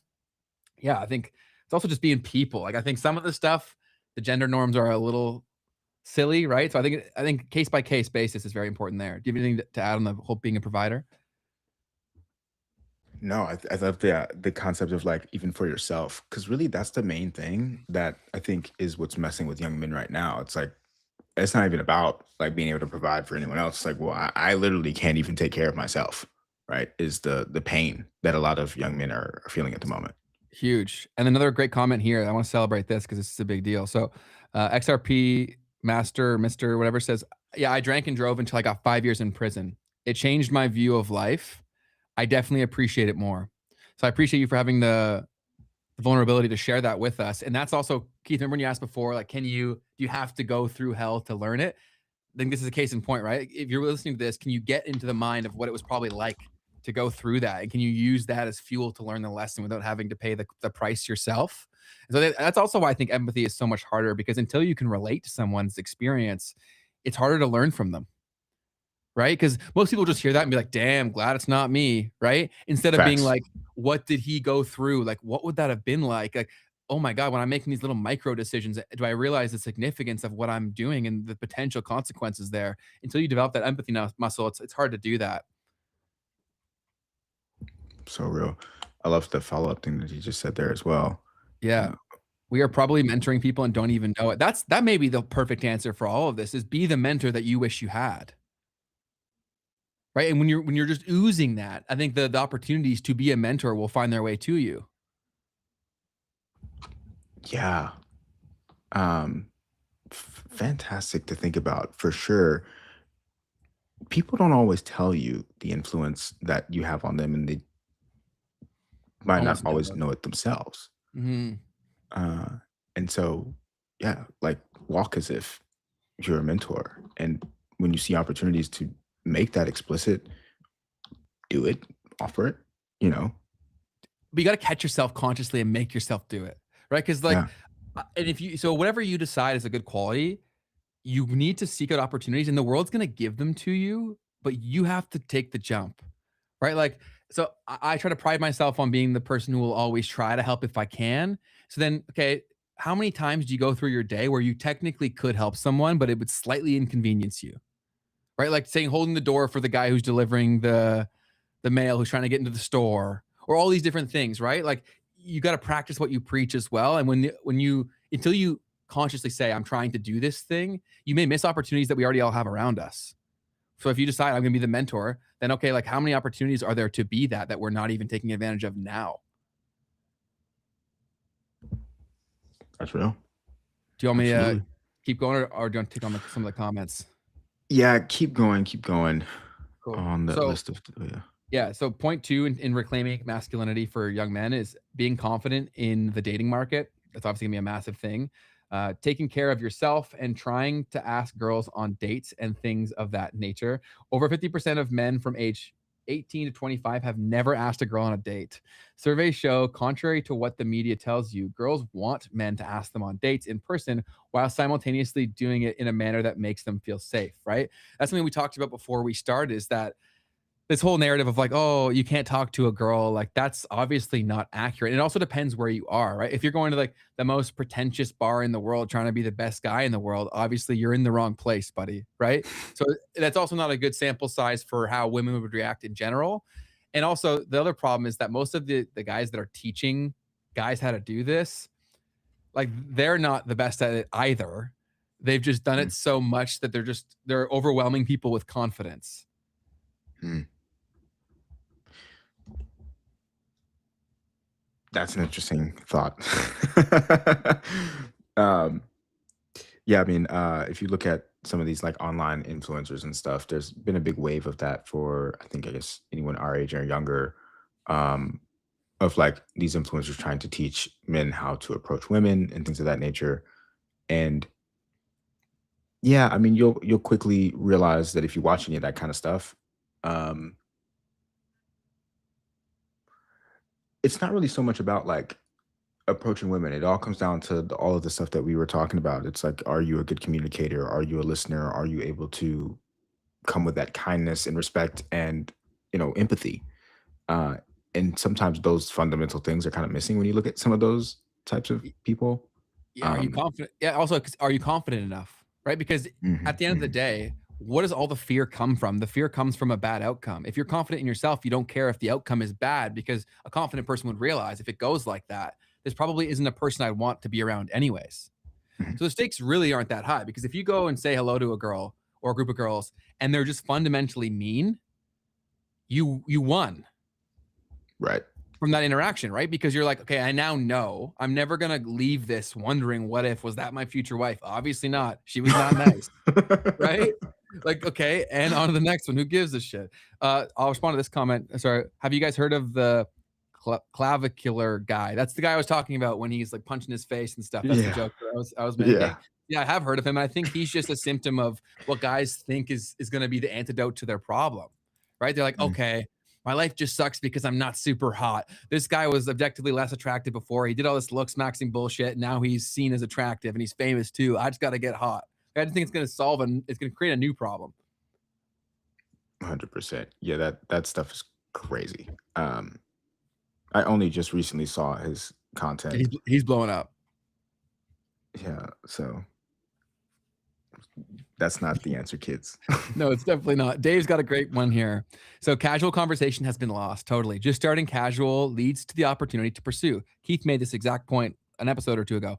Women are people who conversate too, not just a mission for courting. Totally. Yes. Right. That's it. Right. When you diminish the stakes, you don't get so freaking weird too. When you have this excess potential as a man, right? We're like, oh, I'm a piece of shit unless this girl likes me. Think of the stakes you're putting on that situation. You're gonna be so weird and uncomfortable. They're gonna feel it too. What up, Dave? Welcome What in. up, Dave? Just be okay with Um, just yeah, with yeah, rejection. Discomfort goes away. Totally. Right. Because rejection isn't rejection. It's just simply not an alignment. that's it. That's it, right? I think that's really one of the major things. It's like, because sometimes, all right, like maybe this person is super stunning physically, right? And at that point, even me, I'll say like that does physically change things. Like I'm like, all right, I do feel more anxiety sometimes, right? If I'm gonna make the Mhm. approach, but when it's like either way, the only goal here is to find alignment. Then if there's alignment, that's sick. That's probably the best possible outcome that you could have, right? From the day or from that interaction. And if there's not, it's probably the best possible thing that you could get. Outcome. Because that data that you get in your head, it really, really changes the way that you look at not just your relationships with women or with the other sex, but like your life. You start to really realize that, like, first off, you can just do anything. You can just do things. And when you can find alignment, and then it's no longer about this like physical thing. It's literally just about, oh snap, like I might have just met someone who is going to be a friend for life, or just a friend, Mhm. or whatever. And that's the thing that you would hopefully want to get from the interaction anyways. So that's the other part of all these influencers is like, what's the goal when these people are telling you to do all this stuff or to teaching you how to approach women, right? The goal is to like get their number or to get them in bed. And it's like, well, bro, like maybe that's the wrong place to be coming at it from. Because then you're gauging your success or your losses off of the wrong outcome. And or at least just an outcome that might not really be what's going to be the best for you, right? Mhm. It might be the best for what these people think other people want to think of them or whatever, but like that's super juvenile. Totally. And oh man, there's just so many things that you get wrong when that's like your thing is to like to score. Yeah. I also think that dating in general, the lines of definitions have blurred so much that it's created such a shit show. Like people will say on their dating profile, like, oh, they only want a long-term relationship, and then they're dating multiple people. So it's like that makes no fucking sense. That's a complete contradiction, right? So I think that people also need to realize the role that they're playing in it. If you can't say, "Oh, there's no good girls out there," and you're dating 40 of them, or vice versa. Like, yeah, obviously, because you're not putting out the energy of genuine care, genuine intent. Obviously, this people can do whatever the hell they want. If they want to casually date, they can casually date. But I think a lot of people are saying they're dating to marry, and they're being incredibly casual in their approach to it. And of course, the people they're talking to can feel that, right? Like, it only takes a little bit of looking into people's behavior, and that also spills over into social media, and you can usually tell where their head's at, both for men and women, right? And so there's a lot of people who are like, I really just want to settle down and meet a nice guy or meet a nice girl. It's like your behavior says everything to the contrary. Yeah. Understood there. Understood. So we were going through the three things that uh, Scott Galloway says on men regaining their masculinity, being a provider, being number one, being confident in going out into the dating market, being number two. And then number three, he mentioned was being a protector. He said, your default should always be protection. From an early age, we have to teach boys that their default should be to protect. This goes for all things, even defending people. When you hear someone talking behind someone's back, you may not agree with, for instance, the transgender community, or you may not agree that there should be a third bathroom in the workplace or school. But when you see a group of people being demonized, your default should be to protect. That's what he said. I love that a lot. And I think that should spill over to everything. Like, even if you hear someone talking bad about someone that you really care for, being the person to say, like, I don't agree with that, or why are we even talking about this stuff? Like, that really does matter.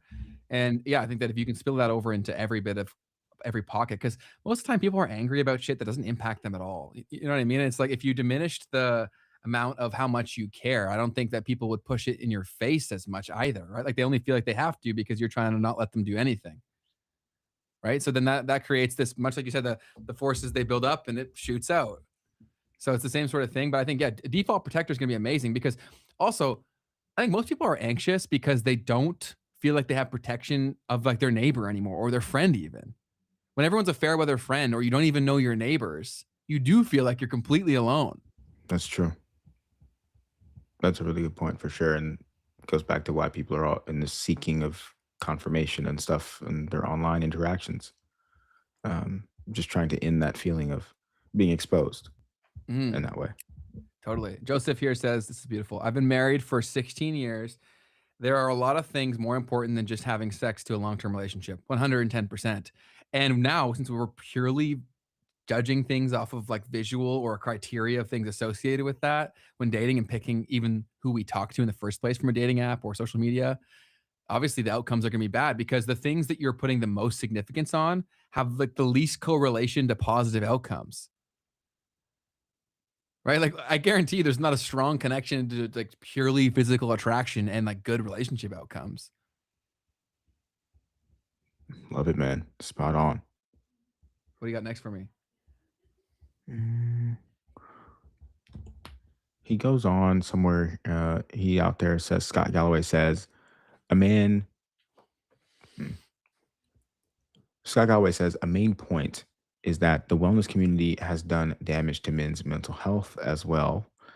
He states that going out and drinking with your friends and making memories and meeting girls and living life more unhealthy is actually healthier than isolating yourself and not living your life, and developing bad mental health from doing so will kill you way faster than beer will. I think young people need to drink more and make more bad decisions that might pay off.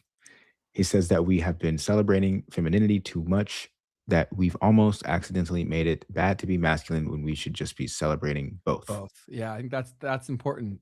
I like that a lot. Where does your head go right away? Well, that last part I can agree with. The first part I don't know so much. About the I drinking get what shit? he's. Yeah, yeah, yeah. I think the path that you have gone down, Keith, like I don't think many people will sign up for that. Right. And so the point that he's making of basically forcing yourself into lessons in education, I think for a lot of people does make some sense. Like, I kind of agree with him on this to a degree, obviously within reason. I don't think drinking is inherently a good thing, but I do think that so many people have so much pressure attached to every little thing that they do that something that drops their inhibitions could have a net positive outcome if there's not some sort of very bad stakes off of that. And I think about my own life, like some of the best stories that I've ever had from myself, producer Kurt in the background, have been dumb shit that we've done when we were drunk, right? Because you also get to see who you are too a little bit. When you're drinking, you kind of see who am I, right? Like if you're drunk, are you gonna be the asshole at the bar that like takes the money that's left there? Are your friends gonna do that? You also see who people are when they're drunk a little bit too. So I do Mm, think that there's some benefits to it. And if we're talking about how all these young people they can't converse because they just don't talk to each other, I see where he's coming from. I don't think alcohol has to be involved, but I think it can help a little bit. Very interesting. Very interesting, the idea of seeing yourself through it all. I mean, I personally have only seen the worst of myself through alcohol. But, Really? um, but I do understand that idea, and maybe that was what I needed to get from it. Mhm. True. Yeah, right? Completely. And I think it totally depends. I think like any sort of substance, people will have different relationships to it and it'll impact them very differently. But I agree that isolation is clearly one of the most important things for human health. Look at how when partners who are bonded, when one dies, how Mm, quickly the other one does. So if mhm, you're gonna try to look at me as some sort of health professional and say that these things don't have direct relation to health outcomes, just because you may not have an apparatus that can test it, doesn't mean it's not true. mhm. Right? Because they're like, "How do you quantify that?" Right? So it's all but so I think that I kind of agree with Prof G on this one a little bit. Yeah, and also like, man, I think about what the fuck are these kids gonna talk about, bro? Like when Kurt and I hang out, or when we see our other friends, when I see my friends from Florida, whatever, like it's not all about drinking, but a lot of times it's adventures that have come from doing something like that. Right? Mhm. Like the people that you met. So if you're not gonna be drinking, you at least gotta be doing the things that drinking necessitizes, right? Where you're going to meet people, you're doing different things, you're taking on different challenges. So you need to be drinking to do that? No, but you should be doing the things that drinking typically leads to from an adventure standpoint, the good parts, not the bad. Love it. That was what I did when I stopped drinking at all. I was just like, all right. Because the thing is for me, this is just my personal anecdote. Like this was, not what normal people do. I think this is why I stopped and why I needed to stop. Me drinking would actually make me less social. Okay. It would actually Really? make me like get quieter Mm. and take myself away from conversations. And so, yeah, so when I stopped, I was like, "All right, well, now I can't use this as an excuse that I'm gonna, like, be more social because 'cause I'm drunk." Like, no, because I wasn't. So now I need to go and be more social. How did you determine that in yourself? And is there anything that you can speak to that you think may have made that happen? Because I have one friend who does the exact same thing, and I've always been so fascinated as to how that could possibly be a thing. I think it might be something, like, biological, Got it. potentially, to be honest. Just how your brain reacts to those chemicals. I don't actually know, but Mhm. I wouldn't be surprised by that. I had a very poor relationship with the substance too, right? Like, so it was something that either was trained into me or that potentially was biological. So when you say poor relationship, do you mean to how it impacted you after or during? I mean, I guess it's both. Like having a bad relationship with it, meaning that I wouldn't be able to just say hello, right? Like, nah. Oh, you drank too much. We would sit down, we'd have a long conversation. Got it. Makes total sense. Yeah, no, it's such a fascinating thing that, how so many people can touch the same thing and it impacts them so differently.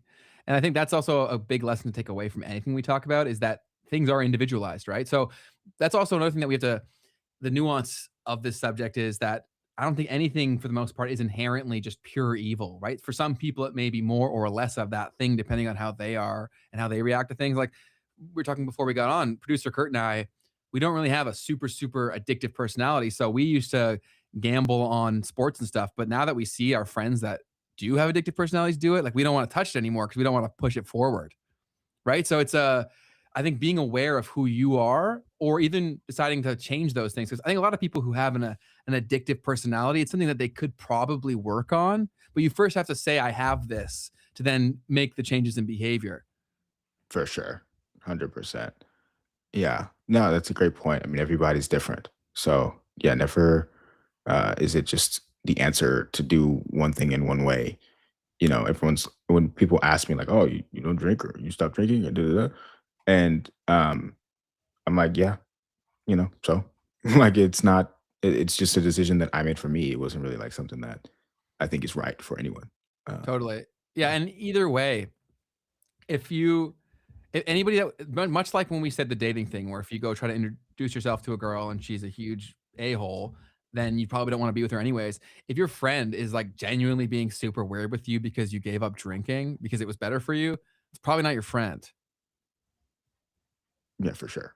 For sure. right? Yeah, And that's a sometimes you good point. I mean, my when I stopped drinking, my entire like set of friends changed really fast. Did that have to change, or did you want to do that to separate from it? I think it just naturally changed. Like, cause Mm. you, for me, I guess for me, a lot of my relationships were just built off of stuff like that.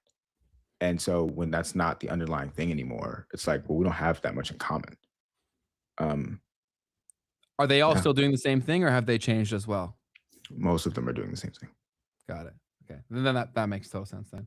The next point we got from Prof G here is that he says toxic masculinity is actually just cruelty with a new label. And there is no such thing as toxic masculinity. When you are showing toxic masculinity, that is in fact not masculinity at all, because being cruel is not masculine. Yeah, a lot like I said before, that a lot of Mhm. what we're being told is masculinity is insecurity.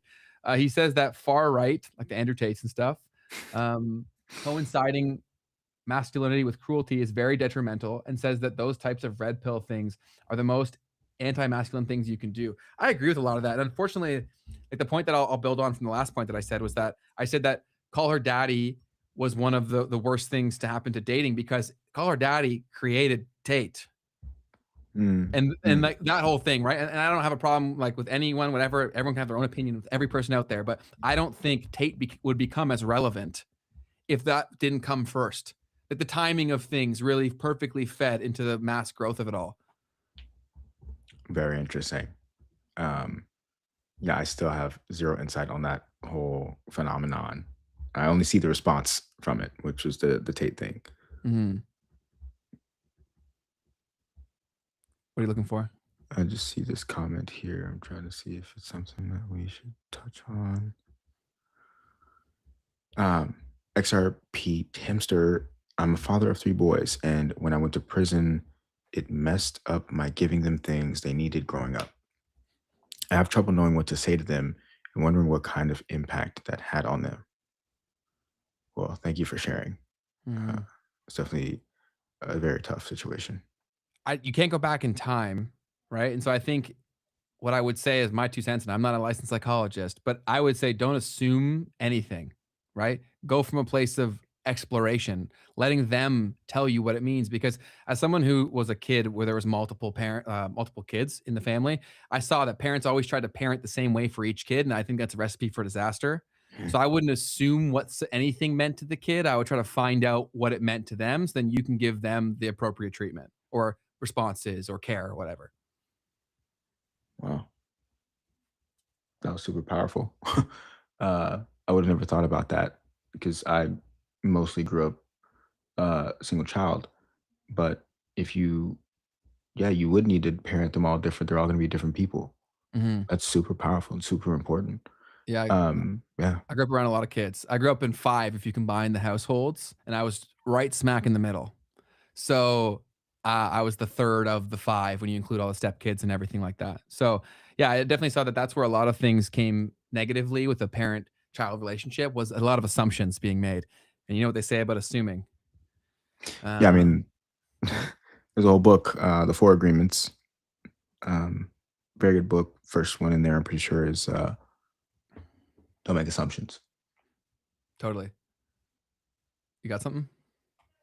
I was just trying to remember the four agreements, but I can't remember them off the dome right now. They'll come to But you. um, but the reason too is just like, oh, it was such a powerful line in there. It's like they can say no, right?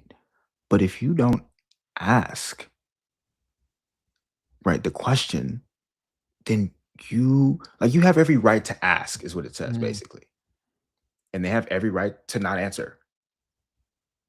But you have to ask, and you have to Totally. let the conversation be had and not let things fester and not know just So because you didn't ask. Yeah. totally. To build on this too. So I've asked them how they feel about me in life, but I feel like they aren't honest with me. So one, again, don't project, in my opinion, don't project it onto them. And two, also remember that, especially if you do have good kids, they know that if they told you the truth, it may hurt your feelings a lot. And they don't want to do that. So it's definitely a very laboring thing to put to like allow people to have the space to do this. And it's not going to happen quickly because people especially like if you have a decent relationship with them, they're going to be empathetic about the fact that if they were to say everything that's on their mind, like it's probably going to hurt your feelings a lot, right? So I think that comes through building trust. I think that comes through being vulnerable yourself, right? Which it sounds like Mhm, you're already doing, but mhm. really showing them. That's also when I see someone's holding a lot of stuff up, I'll throw them a little bone, be like, "Here's something I'm insecure about," or whatever it is, right? So that they feel like they can kind of have that dialogue. Yeah, I was talking to a good friend of mine the other day, and what came up was a stepfather talking to them and saying basically that they felt a certain way. I didn't get the details, and my friend being like, uh, they were trying to make sure that she didn't feel a certain way about her stepfather. He was like, "Don't think this about me. It's not this. Da, da, da, this is why." And she was like, "I don't think any of these things." Yeah, right. um, so you know, sometimes it can be the things that are just brewing up inside of you, Mhm. and like Ben said, trying to not project those things because sometimes that's really all it actually is. And we do Um, that. We all do that, yeah, right? we So I all do think it. it comes from conversation. It comes from taking time and giving them what they need as well. So yeah, it's definitely a give and a take thing. But as long as you're approaching it from the lens in which it seems like you are, from a place of love, care, compassion, it's typically going to lead to good outcomes as long as you are oozing that as well. So statistics, you want to jump into those, the stats? Let's see what we got. So from 1990 to 2021, the global incidence number of new cases per population of mental disorders increased by 15%. The total number of people living with mental disorders worldwide is now over 1 billion per recent WHO count. So that's also like, I think social media plays a big role in that in terms of also people. You also have to go back to where these mental disorders were created in the first place. Most people don't even understand how a lot of these things that they define their whole life by were created. Have you ever looked in terms of how they invented the whole book of what they diagnose things as? Have you ever looked into the Mm-mm, advent of that? Okay, so there's this mm-mm. one.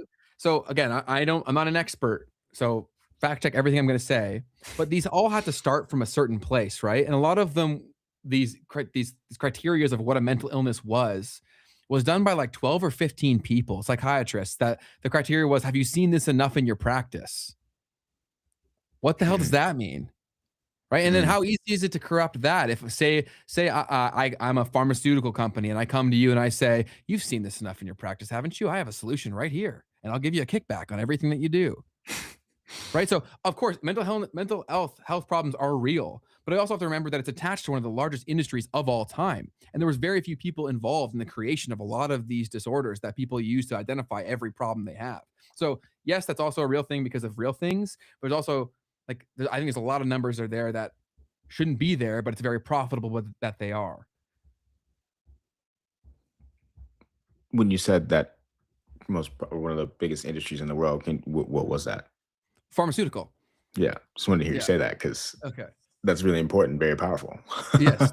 Like, think of how much money they have, right? And think of the product that it is, someone having a mental health condition. It's something that you can't see, and you're saying it can't go away. Mm, That's the perfect product. mm, So I'm gonna make you tie your entire identity, so that way, whenever you have any kind of problem, you're gonna say it's this.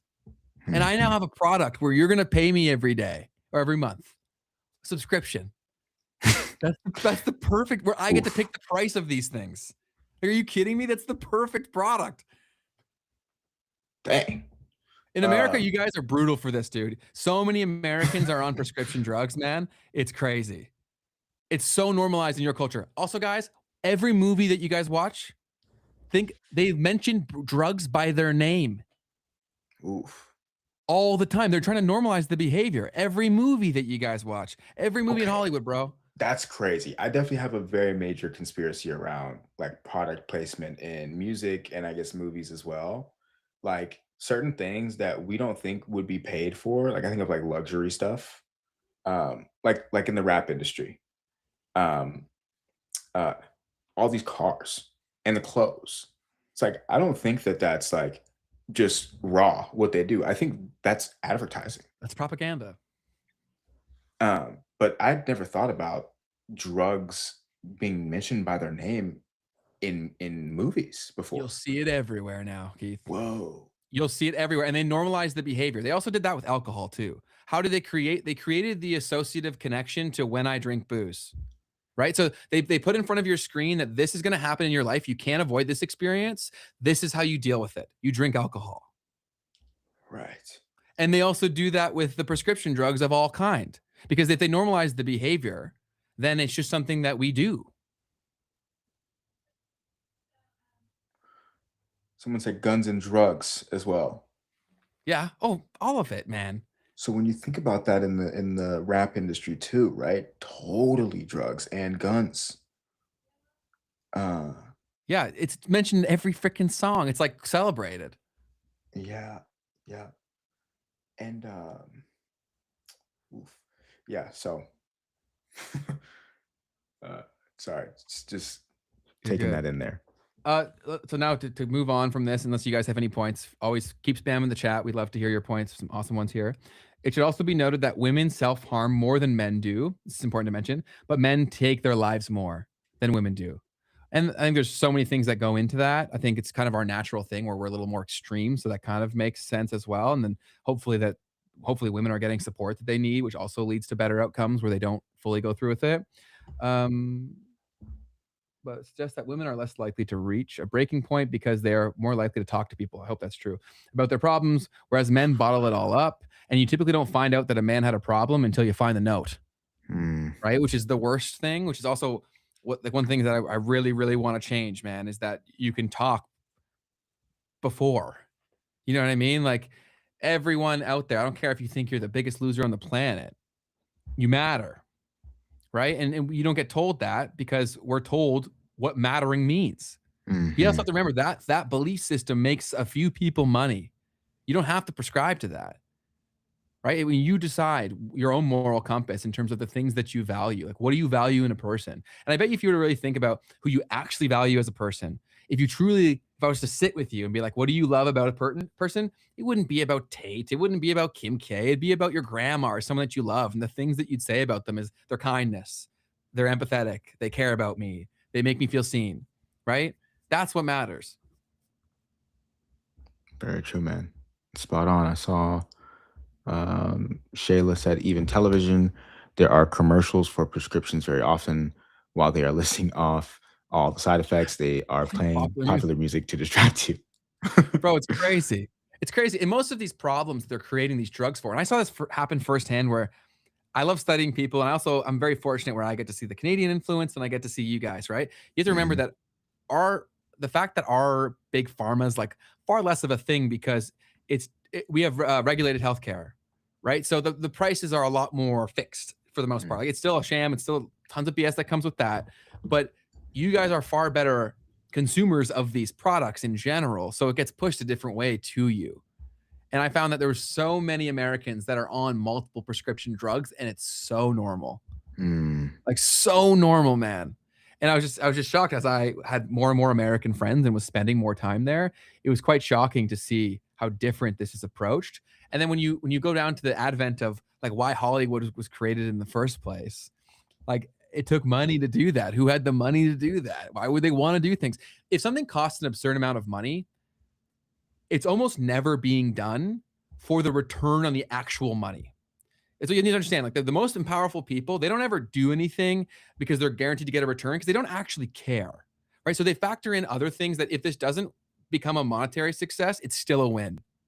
And so when you realize that decision making model is across so many industries, things make a lot more sense. Can you give an example of that? What do you mean there? Okay, so if if you're playing a bigger game of shifting public thought, right?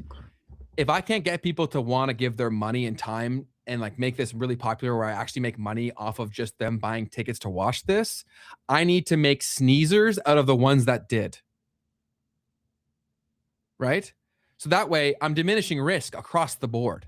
If I'm funding this and only 1/10 of the people see it that I wanted to, sure, we don't make money, but I make the money later in terms of how I changed how they think, Mhm, mhm. right?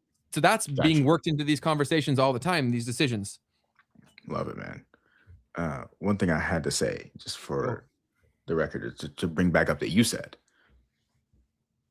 pharmaceutical drugs are the best subscription business model you could ever have. Dude, you actually can't even make it up, man. Like, they get to pick the price. There is no solution. It's for an invisible problem that you cannot see. They get to pick the criteria for it. Like, are you kidding me? Yeah, dude. And then you get this inelastic kind of demand because if you don't take it, right, there's something wrong. You're gonna have some other adverse effect in your life. So put the price up, let it ride. Wow. Yeah. It takes various minutes, and I feel like I have to walk a tightrope when I try. Because so the problem is that, Ooh. right? Because what they did so well with these products is that they made them lifestyles. Mm, It's not the product. People become attached to their problem, right? It's the lifestyle to have that product, yeah. right? Like they'll be like, "Oh, I'm just this way, so I have to take this." Right? And that seems like not a big deal, but when you break down what they achieved from that I am statement, you're hooked. Right? So and then cuz when someone has to admit that the problem that they have is somewhat created in their head, and they've shaped their decisions, they've shaped what they put into their body off of this stuff. That's a really hard conversation to have. You can't really have it in one conversation. So I totally get what this person's saying about I feel like I have to walk a tightrope on how you have these conversations. You really can't, because you're fighting people's entire identity. I think what you should do is try to find educational resources that you could maybe send to them. I want to try to find this podcast where this guy was explaining how they made the book that diagnoses. This is what opened my eyes to this so much. Where can I find this? Take over, Keith, whatever you got. I was just gonna say about the television ads thing. So you guys in Canada, you guys get ads for medication like that? Tylenol, about it. Okay. Okay.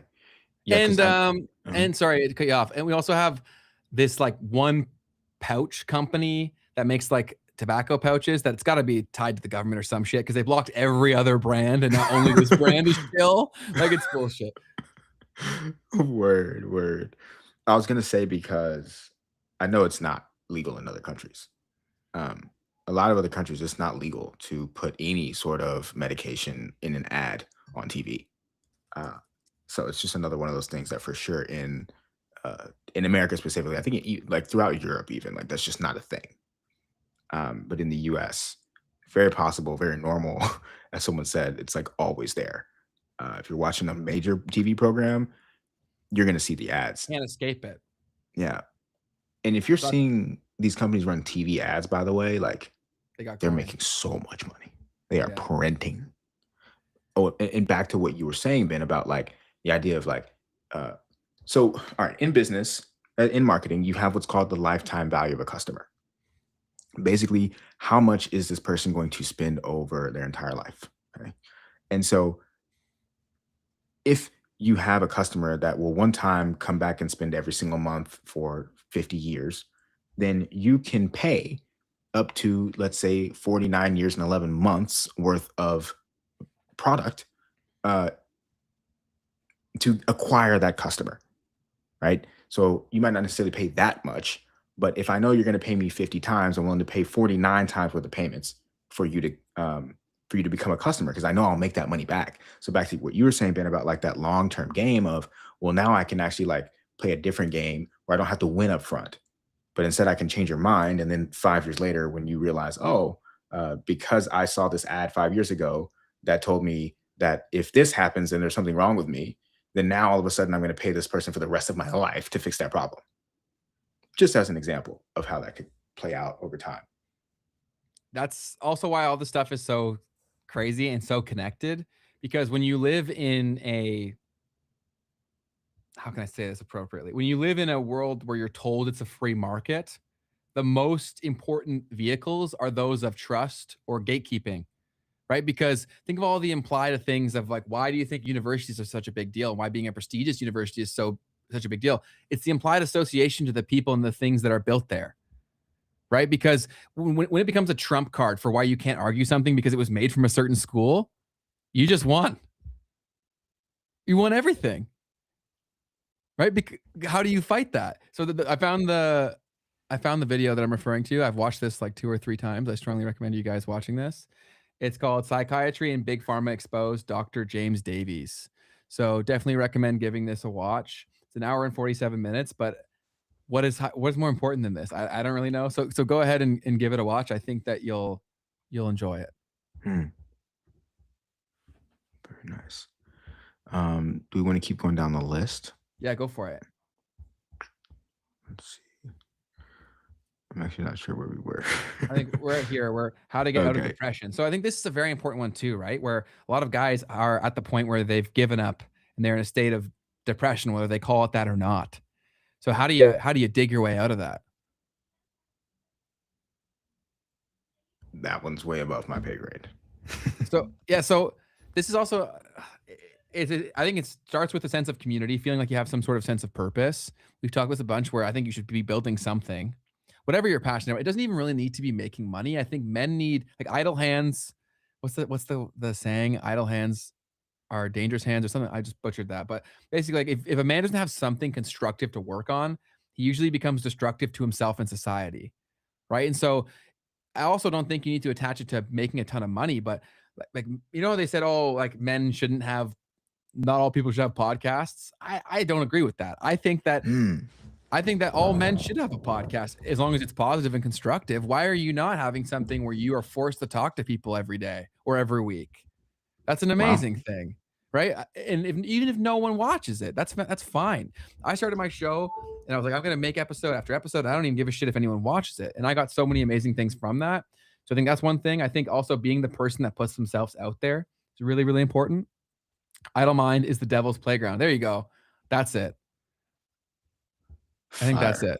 it. Way to go, Millie. Appreciate you. Yeah. Very good. Very good.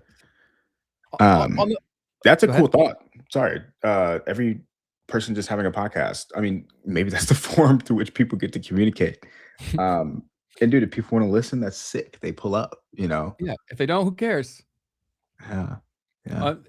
There's also one that I wrote down where, on terms of media shaping the very broken systems, is that a lot of the times the good guy in movies got screwed all the time, right? So that's also pushed this whole narrative of good guys don't get ahead or good guys always lose. Like the one that came to my mind was a movie that I loved as a child. It was called Liar Liar. And the main character was a compulsive liar. He ruined so many people's lives. But at the end of it, he learned his lesson and he really loved the girl. And so he got everything he wanted back. Like, what does that teach young men or young women, even? Right? Where you can just accept all this horrible behavior as long as it's true love? Like, what the hell does that even mean? Very, very well thought for sure. Yeah, but and all of this stuff rather is fully littered uh, throughout the media that we take in. Yeah, I think that's pretty well all that we have written down here. I think the other one is Yeah. other guy who's blown up a lot from all of this stuff is Nick Fuentes, because I feel like men feel like they don't have a voice, and so they're just going to whichever one's the loudest, right? And so Nick's also saying the craziest shit that's much like we talked about. The pendulum swings the complete opposite direction, so he's taking advantage of that to build a cult-like following, man. Like since we first talked about him, he's become so we talked about him before he really got into the main cultural relevance. Let's see where he's When? at. We talked about him like months ago. He's become like very popular, even more so since then. Interesting. Like he went on. He's been very legitimized. He's being talked about on like regular TV now. He went on Piers Morgan. I feel like, I mean, he was already at that level, though, to be fair. Right about to become that. In terms of getting legitimized by going on spaces like Tucker's one, because there's so many pockets and silos. Yes, he was big in our world, but he hadn't reached my dad. He hadn't reached like those people. Do you know what I'm saying? Yeah, I mean, I guess so. Because I mean, the whole thing that happened with him was he was like deplatformed, right? And that was, I feel like, why he's now becoming more relevant because he's making his way Good back. story. Yeah, 100%. And then now he's also saying all these things that yeah, he goes hard. He streams a lot. Yeah, I think he's a symptom of the what everything's feeling, what everyone's feeling, and then he's trying to ride on certain things that he knows people are really passionate about. But he says a lot of stuff that's not constructive to pushing people forward. That's for sure. So yeah, I think he's just more of a symptom of the time. And then Beating the Odds just said, got a topic for a future episode or maybe a quick discussion. 6G. I actually haven't heard a whole lot about 6G. Yeah, I thought 5G was taking over our brains. There's 6G now. I looked and it says that 6G is the anticipated sixth generation of cellular technology, the successor to Got it. 5G. 2030. There's this one there's this one lady that talks a lot about this stuff. I can't remember her name, but it seems like she's been deplatformed in a lot of places, and she talks a lot about this stuff and how the human body is a lot more governed by energy and frequency in terms of manipulatable also by tech. And I can't remember her name, but she pops up everywhere. I'm sure just by me talking about this, people in the comments will know who I'm talking about. I don't know her name. Okay, I do have to go ahead and pull up what I just found on this because this is actually Go kind of for it. crazy.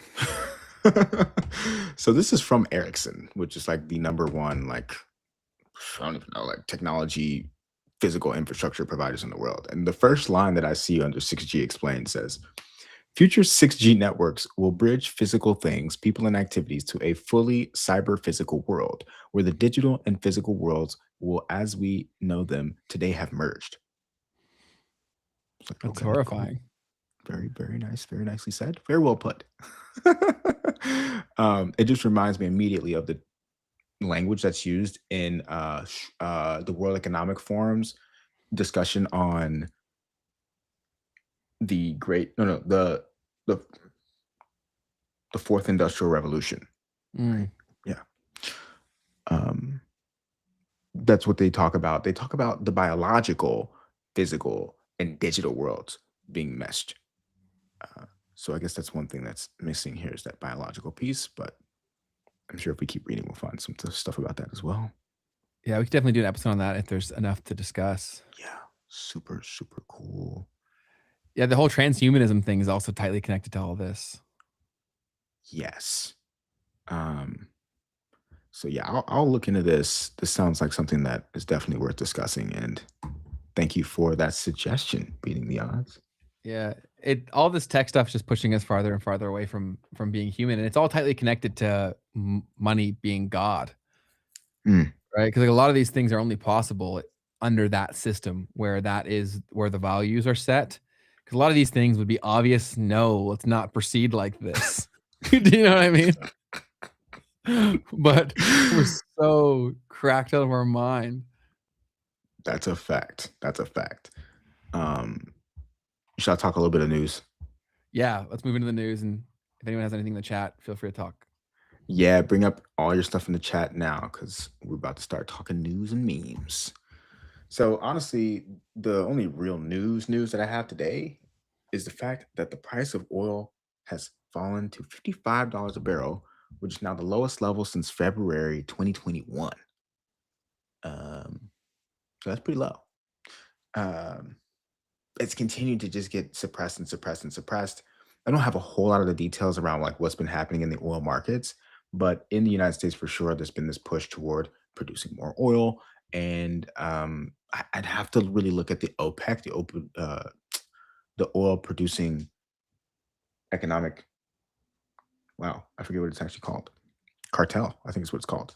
Oil and Petroleum Economic Cartel, and see what's actually going on there. I'm sure Saudi is collaborating with the US to continue to put more and more oil out into circulation, which is keeping prices down, and which the US government would like, as this will help to bring deflation to energy and to hopefully the rest of markets through oil and the price of energy coming down.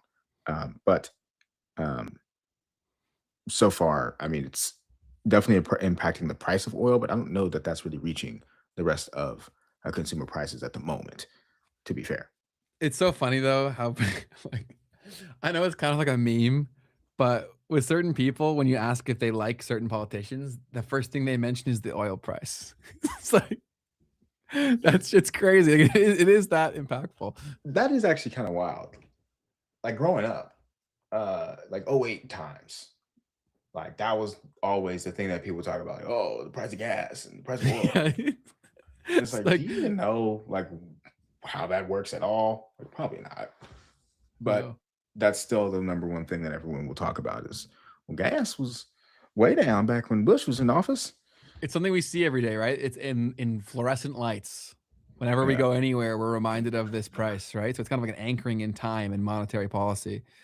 But what other stories you got for us? I honestly just got a couple memes because right now it's just like meme season at the moment. We got a lot of crazy stuff going on. I mean, to be fair, one of the other things was that Ripple, Paxos, Fidelity Digital Assets, oof, and I think one other company just got approved for a conditional approval for a banking charter, a national trust banking charter, which was pretty big deal for all the people in that XRP and other communities around that. But anyways, I'm going to move on into this one right here Hit because me this with guy it. says this is the future of finance. By the way, For minors, do we love minors? I love minors. Hey, yo. The tariffs have Tariff. the fake news. Look at all Fake of them. news. Doing what Trump is doing. Trump. We're going to start putting on Boom, tariffs 'cause boom, we're getting boom. November 5th. That's Yes, when it's, yes. It's called the stock market and your 401ks and illegal aliens. You can't Illegal alien. drill, baby, Let's drill. go. so anyways, Man, those prediction markets, man, I don't think they're net negative, man. you think so, man? You think so? Yeah. Yeah. We're living in the crazy times. For anyone who doesn't know what that was or what they're looking at, that was someone who was betting potentially on the outcomes of Trump saying these things throughout his speech, and when Trump said them, him getting payouts or winning the bets of whether or not that was actually going to occur. So this is becoming more and more common.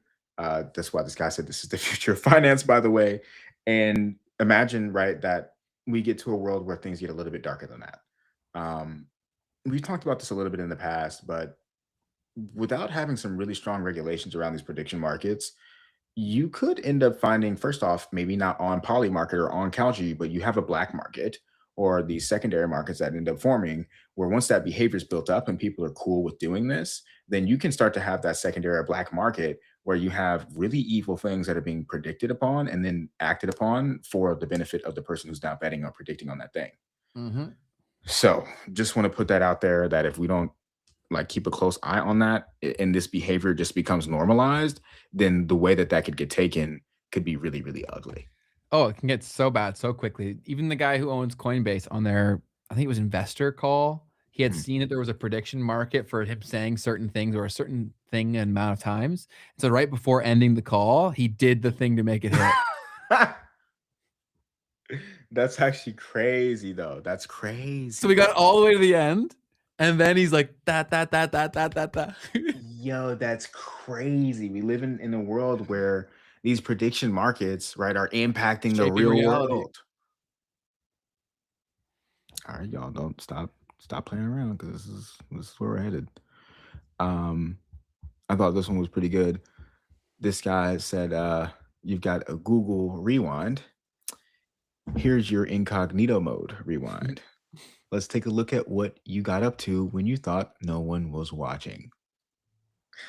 So I thought that was pretty good. The idea here is that in incognito mode, so you have Spotify Wrapped, you have the YouTube Rewind, and all of these platforms are coming out and saying, okay, here's what happened over the past year. Yeah. And now this one is a joke because in incognito mode, it's not supposed to keep records of anything that you're doing. Yeah. But obviously it does. But imagine, yeah, and obviously it does. And so they were like, oh, well, let's imagine you had a Google incognito mode rewind. That would be pretty messed up. I don't know what anyone said to this, but I think that's pretty funny. Good comment here saying, whoever thought we would see politicians just cussing regularly during press conferences. Yeah. When you go back and look at the old debates between the different parties, they were so much more cordial and respectful with each other. Like that's something that's been lost pretty dramatically in the era of social media, where what's socially appropriate in something even as high stakes as politics is changing by the day. Yeah, no doubt. And Ben, this final meme, it's actually directly pointed at you. Oh my! So get ready. Get ready. I'm about to get roasted. Caitlin Cook said, Stop laughing at kids for believing in Santa. I know adults who still think NFTs will come back. That's awesome. That's me, Caitlin. I believed in Santa for a long time because I thought that if you stopped believing, you stopped getting presents. So my grandpa kept asking me every year, "Do you still believe in Santa?" I'm like, "Of course, man. What are you talking about?" Because I thought that if I said no, then I'd stop getting presents. But yeah, and also to clarify my stance, do I think all NFTs are going to come back? Obviously not. But I think that people will be shocked at the type of money that people do make off NFTs in the future. That's something I'll still stand by. Awesome, man. Had to do it. I was like, oh, this is too perfect. I appreciate it, 100%. And also, what happens when like what an NFT gets used for changes dramatically, right? That also then changes the whole conversation, but it is what it is. Anyone in the chat before we wrap up today's stream, do y'all have anything else you want to talk on? What up, chat? Don't be shy. Don't be shy. You guys we've had great participation in today's stream, which we appreciate tremendously. And also, if y'all are still here, obviously you enjoyed it enough to stick around. So I'd love for you guys to share it or an episode that you really liked before with someone that you care about and start a conversation that way, right? Just hear their thoughts, their perspective, etc., etc. Most definitely. And hit that like button. Hit that like button. Hit the subscribe button if you're new and turn on the notification bell.